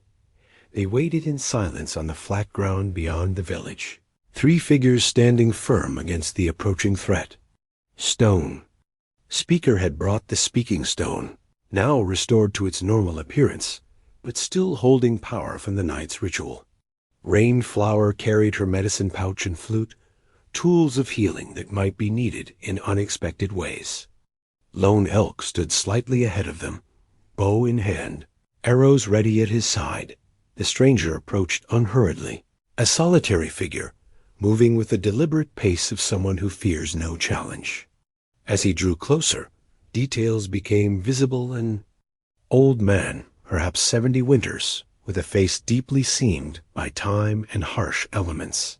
His hair hung in long white braids adorned with animal teeth and small bones. He wore a robe of black-dyed buckskin decorated with symbols that made Stone Speaker's eyes narrow in recognition. Most disturbing was the staff he carried, a length of polished dark wood topped with a preserved human hand, its fingers permanently arranged in a gesture of grasping. The hand had been treated with some substance that prevented decay while maintaining a lifelike appearance. Its skin stretched tight over clearly visible bones. The old man stopped 30 paces away, planting his macabre staff in the earth before him. When he spoke, his voice carried easily across the distance, resonant and strong despite his apparent age. "So few to greet me," he observed, his tone almost conversational. "The last ghost band warrior, the river people's shaman, and a girl marked by the spirits. An interesting welcome party." "You are not welcome here, Shadow Walker," Stone Speaker replied formally. "Your dark medicine has been countered. The spirits you bound are returning to their rightful vessels." The old man's face showed no surprise at this declaration. "Temporary setbacks," he said with a dismissive gesture. "The binding was nearly complete. What has been done once can be done again, with greater care." His gaze shifted to Lone Elk, eyes narrowing with interest. "You proved more resilient than expected, Ghost Band. When my raiders left you for dead among your people, I thought the threat of your bloodline eliminated." His thin lips curved in something approximating a smile. "A miscalculation I have waited 10 years to correct." The confirmation of his involvement in the massacre sent a surge of cold rage through Lone Elk's body. This was the architect of his people's destruction, the force behind a decade of grief and solitude. "You orchestrated the attack on my band," Lone Elk stated, his voice deadly calm. "Not for their possessions, but for their knowledge. To eliminate those who could counter your ritual." "The Ghost Band were guardians of old wisdom," the Shadow Walker acknowledged with a slight nod, "as were their ancestors before them. Their medicine contained keys to doorways between worlds that I required." He gestured to the staff with its grisly topper. "Your mother's hand proved particularly useful. As the band's principal healer, her essence opened pathways others could not access." Lone Elk's knuckles whitened on his bow, but he maintained his composure. "You gave her no warrior's death, no proper passage to the ancestor realm. Death is merely a transition I control." The old man replied, "Your mother's spirit has served me well these 10 years, as have the others from your band. Soon, the river people would have joined them, a considerable addition to my spiritual resources." Rainflower stepped forward, anger overcoming caution. "You speak of people's souls as if they were possessions to be collected." The Shadow Walker's attention shifted to her, his expression calculating. "The marked healer. My shadow touched you briefly during the ritual. Your spirit has unusual resilience. Ah, quality worth preserving." He extended a hand in invitation. "Join me instead of opposing me. I can teach medicines your river people shaman has never imagined." "I have seen enough of your medicine," Rainflower replied coldly. "It brings only suffering and death." "Suffering and death are inevitable," the old man countered. "I nearly harness their power instead of fearing it." His gaze swept over the 3 of them. "You cannot stop what I have set in motion. The star alignments favor my working for 3 more nights. Ample time to rebind the spirits you temporarily released." Stone Speaker raised the speaking stone, holding it before him like a shield. You will not touch these people again, Black Raven. The use of this name visibly startled the Shadow Walker. His composed facade cracked slightly, revealing a flash of genuine emotion surprise, followed quickly by anger. That name no longer has power over me, old man, he snarled. I abandoned it when I embraced the shadow path. Yet it remains your true name, Stone Speaker pressed. Given by your mother, connected to your original spirit, before you turned to Forbidden's knowledge. The Shadow Walker Black Raven straightened, regaining his composure. Names are just sounds. Power is what matters. He lifted his staff slightly, and the preserved hand at its top seemed to flex impossibly. I came to offer terms. Surrender the speaking stone and the last ghost band blood, and I will spare the rest of your village. We refuse, Lone Elk stated. Flatly. Your dark path ends here? Black Raven's eyes narrowed. Then you have chosen the difficult way. With a sudden movement, he struck his staff against the ground 3 times. The sound echoed unnaturally, continuing longer than it should have. From behind him, previously hidden by distance and mourning, haze, 5 figures emerged, men wearing the distinctive black headbands of the Shadow Band, their faces painted with ash in ritualistic patterns. You thought yourselves hunted in Shadow Canyon? Black Raven asked with cold amusement. My apprentices merely tracked you, waiting for this moment. He pointed his staff toward the village. Kill them all. Bring me the ghost band warrior alive. As the warriors advanced, Lone Elk knocked an arrow and drew his bow in one fluid motion. Run, he ordered Rainflower and Stone Speaker. Warn the village. But before anyone could move, a sudden movement from the left flank caught everyone by surprise. A warrior of the river people broke from concealment, bow already drawn. His arrow flew true, striking Black Raven in the shoulder. The dark practitioner staggered backward, his face contorting with shock and rage. Kill them, he shrieked. As chaos erupted across the open ground dot, the skirmish erupted with sudden violence. River people warriors emerged from hidden positions around the meeting ground, proving the war chief had disobeyed Lone Elk's instruction to remain in the village. Black Raven's apprentices charged forward, wielding stone clubs and bone knives. With practiced skill, Lone Elk's first arrow found its mark in the chest of the closest Shadow Band warrior. His second struck another in the thigh, not a killing blow, but enough to slow the man's advance. Then there was no more time for archery, as the remaining 3 closed the distance. Get to the village, Lone Elk shouted to Rainflower and Stone Speaker, drawing his knife and moving to intercept the attackers. The old shaman grabbed Rainflower's arm, pulling her toward safety, but she resisted. I won't leave him, she insisted, freeing herself from Stone Speaker's grip. From her medicine pouch, she withdrew a handful of fine powder and waited for her moment. Lone Elk fought with the fluid grace of a warrior born, his decade of isolation having done nothing to dull the combat skills instilled since childhood. He ducked beneath a swinging club, slashed upward with his knife, spun to avoid another attacker. Blood bloomed on buckskin as his blade found flesh, but he too received wounds, a glancing blow to his shoulder, a shallow cut along his ribs. River people warriors engaged the remaining Shadow Band members. The 2 groups locked in desperate combat across the open ground. Above the sounds of struggle rose a different noise, Black Raven's voice chanting in an ancient tongue, the words seeming to distort the air around him. Despite his arrow wound, the dark practitioner had recovered enough to begin a ritual.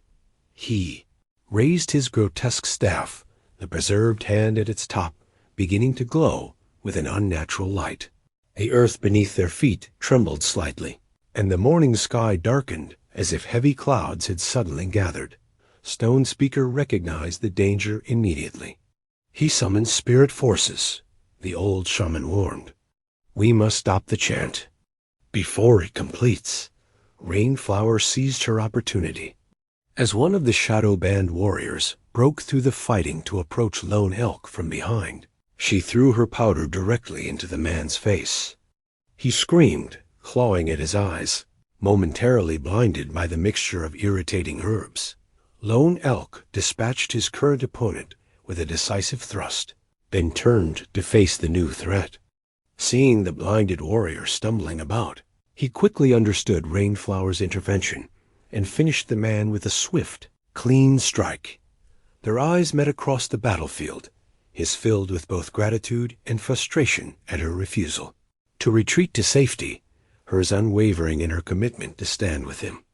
There was no time for words as the fighting continued around them. Black Raven's chanting grew louder, the unnatural darkness spreading outward from where he stood. The glow from his staff intensified, the preserved hand now seeming to move independently, fingers flexing as if still attached to a living arm. The ceremonial drum? Stone Speaker called to Rainflower. We must counter his rhythm. Understanding. Immediately, Rainflower ran to where a small drum had been left at the edge of the meeting ground brought for the peace talk that never materialized. She began a rapid, syncopated beating that clashed deliberately with Black Raven's chanting rhythm. The effect was immediate. The dark practitioner faltered, his words stumbling as the drum's vibrations disrupted the careful cadence of his spell. The glow from his staff flickered, the hand's movements becoming jerky and uncoordinated. Seeing his advantage, Lone Elk broke away from his current fight and charged directly toward Black Raven. The dark practitioner saw him coming and redirected his staff, sending a bolt of shadowy energy toward the approaching warrior.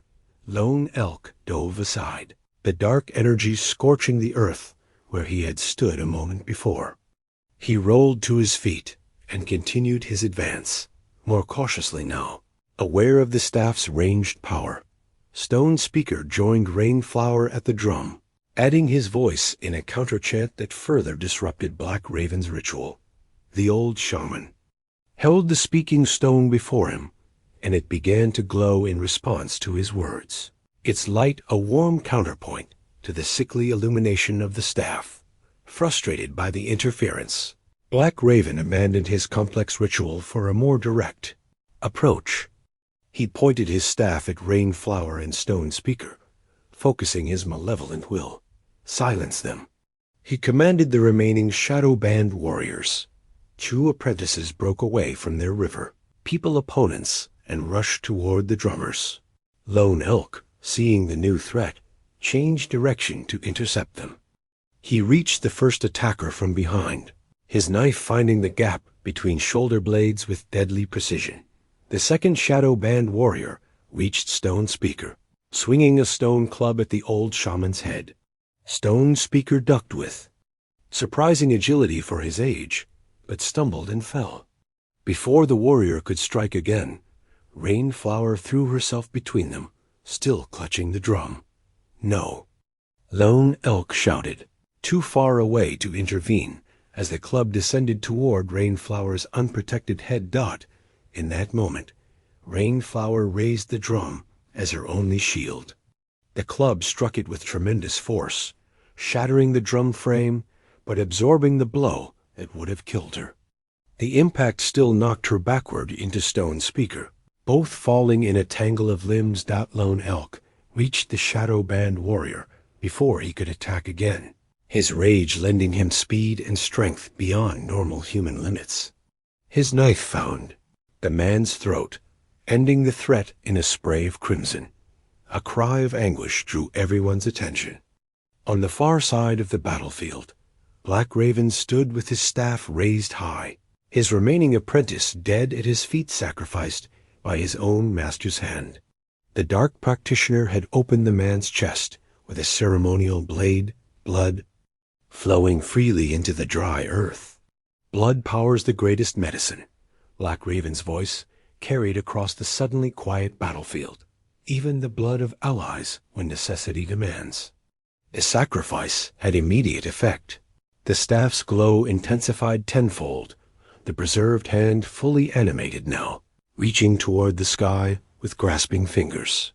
The ground trembled more violently, and the unnatural darkness condensed around Black Raven like a living shroud. "He creates." "A portal," Stone Speaker gasped, struggling to his feet with Rainflower's help.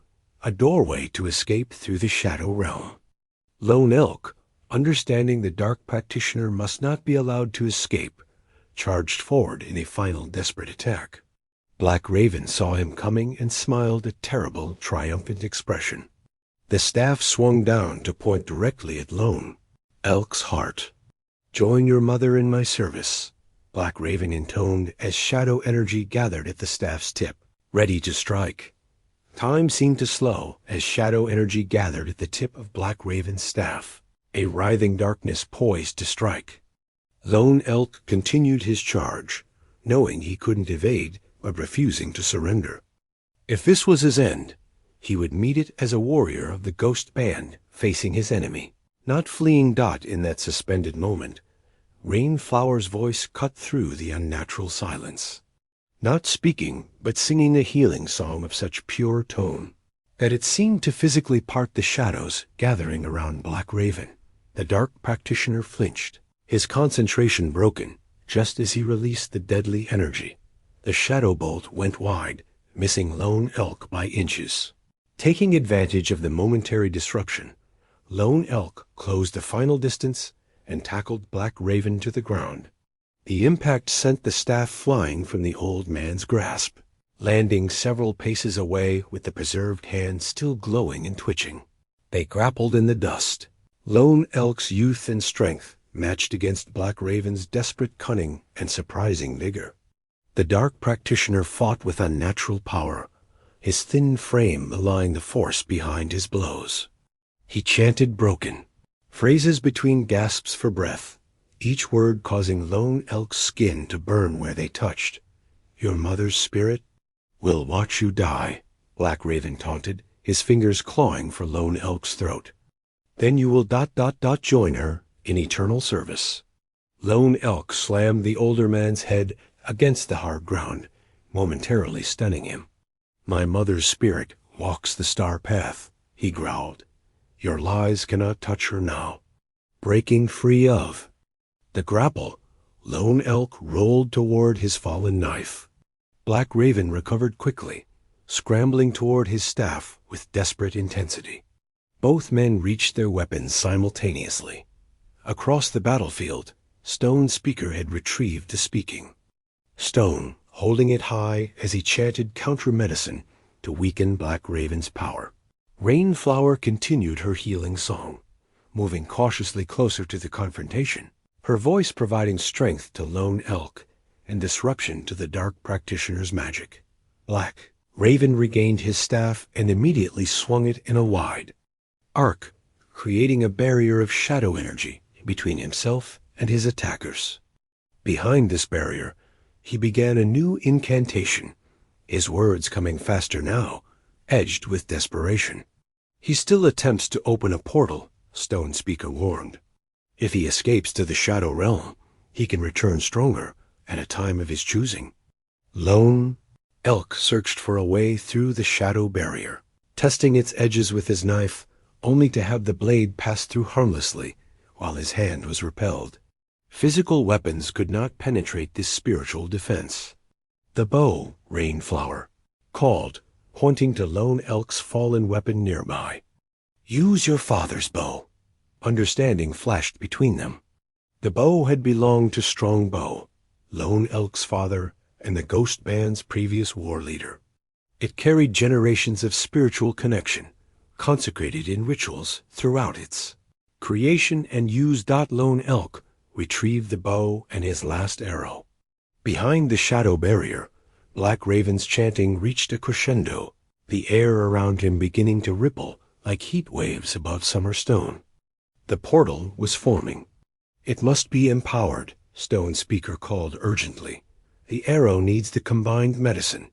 Rainflower raced to Lone Elk's side, still maintaining her healing song. From her medicine pouch, she took a small vial of the blood mixture from the previous night's ritual Ghost Band and River People essence combined. With quick, practiced movements, She coated the arrowhead with the precious liquid. Stone speaker approached, touching the speaking stone to the arrow shaft. The stone flared with warm light that transferred to the arrow, running along its length in spiraling patterns. "For our peoples," Rainflower said, meeting Lone Elk's eyes with complete trust. "For the living and the dead," he replied, knocking the arrow and drawing the bowstring to his cheek. The bow, his father's bow. The ghost band's legacy felt alive in his hands, responding to his touch as if eager for this moment. Lone Elk took a deep breath, aligning body, bow, and spirit as his father had taught him so many years ago. "Mother, guide my hand," he whispered, and released. The arrow flew true, its trajectory marked by a trail of light that cut through Black Raven's shadow barrier as if it were morning mist. The dark practitioner looked up from his ritual just in time to see death approaching. His eyes widened in shock and recognition as the arrow struck him squarely in the chest. Black Raven staggered backward, the staff falling from his grasp. He looked down at the shaft protruding from his body with an expression of disbelief. "Impossible," he gasped. "The shadow path grants immortality." "No path grants immortality," Stone Speaker replied gravely. "Only different journeys after death." The dark practitioner fell to his knees, black blood seeping around the arrow embedded in his chest. The half-formed portal behind him began to collapse, its energies dissipating like smoke in strong wind. As his life ebbed, something extraordinary happened. The preserved hand atop his staff began to crumble, decades of dark magic finally releasing its hold on the physical remains. "Look," Rainflower whispered, pointing to the air above the disintegrating hand. A faint luminescence had appeared, a vaguely human shape that gradually resolved into the translucent figure of a woman. Her features were similar to Lone Elk's, her bearing dignified despite the ordeal her spirit had endured.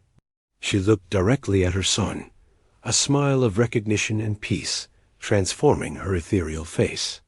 "Mother," Lone Elk breathed, his voice catching. The spirit nodded once, her form already beginning to fade as she turned away from the physical world. Other translucent figures appeared briefly around her, the spirits of the ghost band, finally released from their binding, free to complete their journey to the ancestor realm. As Black Raven collapsed entirely, his body seeming to age decades. In moments, the spirits rose skyward in a column of soft light. The last to depart was Lone Elk's mother, who reached out one ethereal hand toward her son in blessing, before joining the others in their ascent to the star path. The battlefield fell silent, save for the wind rustling through spring grasses. The shadow barrier had vanished with Black Raven's death, leaving behind only scorched earth to mark where dark magic had temporarily held sway. Lone Elk stood motionless, bow still in hand, watching the sky where the spirits had disappeared. A decade of grief, purpose, and solitude culminated in this moment of resolution. His people freed, his mother's spirit released, his vow fulfilled in ways he could never have anticipated. Rainflower approached quietly, placing a gentle hand on his arm. No words were needed between them as they stood together, gazing upward at the clear morning sky where clouds were beginning to disperse, allowing sunlight to reclaim the land. Days blended into weeks as the River People village recovered from the shadow of Black Raven's dark medicine. Those who had suffered from the fever regained their strength gradually, their spirits once more firmly anchored to their bodies. Families reunited with loved ones who had hovered at death's edge. Children's laughter returned to the central plaza, a sound sweeter than any ceremonial drum. Lone Elk remained among them through this healing time, finding himself drawn into the rhythm of community life in ways that both comforted and disquieted him. After 10 years of solitude, the constant presence of others still occasionally overwhelmed his senses, sending him to quiet spots along the riverbank, where he could gather his thoughts and center his spirit. During these moments of solitary reflection, He often found himself contemplating the path forward. His vow of isolation had been fulfilled in unexpected ways. His people's spirits were freed. The dark practitioner who had orchestrated their deaths was himself dead, his shadow magic dispelled. The purpose that had sustained Lone Elk through a decade of lonely vigilance was complete. Yet he lingered, unable or perhaps unwilling to return to Windy Mesa and his solitary existence. Rainflower was the unspoken reason.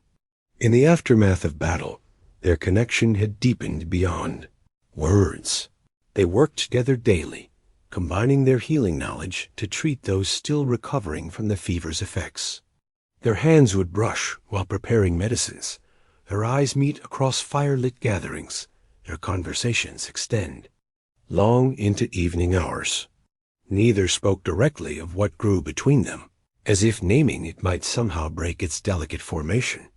On the 20th day after Black Raven's defeat, Stone Speaker summoned them both to the Medicine Lodge. The old shaman had aged visibly during the ordeal, the expenditure of spiritual energy taking physical toll. Yet his eyes remained sharp, his mind clear as he addressed them. "The Union blanket has been prepared," he announced without preamble, gesturing to a beautifully crafted textile laid carefully on his ceremonial platform. Its intricate design combined patterns from both ghost band and river people traditions, woven together in a harmonious whole. Lone Elk and Rainflower exchanged startled glances. The Union blanket was a sacred object used in bonding ceremonies, joining of two people from different bands or tribes. "Elder," Lone Elk began carefully, "we have not spoken of, not to me, perhaps," Stone Speaker interrupted with a knowing smile, "but to each other in 1,000 unspoken ways." His weathered hand touched the blanket gently. "This was begun before either of you were born. Swift River and your mother's sister started its weaving when they foresaw the eventual joining of our peoples." Rainflower stepped closer to the blanket, her fingers hovering above its intricate surface. "I remember my grandfather working on this," she said softly. "He never explained its purpose. Some paths reveal themselves only when the travelers are ready to walk them," Stone Speaker replied. He fixed Lone Elk with a penetrating gaze. "The ghost band need not end with you, last warrior. Their wisdom, their blood, their spirit can continue."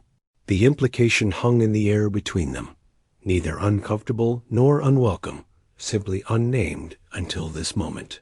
"I must return to Windy Mesa," Lone Elk said finally. "There are rituals to complete, farewells to make." Rainflower's face showed momentary disappointment before understanding dawned. "The decade-long vigil deserves proper conclusion," she agreed. "Your ancestors must be told of their freedom." "I would not go alone," Lone Elk added, his eyes meeting hers directly. "If you would accompany me." Her smile bloomed slowly, transforming her face. "I would be honored to walk that path with you." 3 days later, they departed the River People village amid blessings and gifts from the grateful community. Stone Speaker performed a simple ceremony before their leaving, wrapping their hands together with a cord woven from the same threads as the Union blanket, not a formal bonding, but a recognition of their joined path.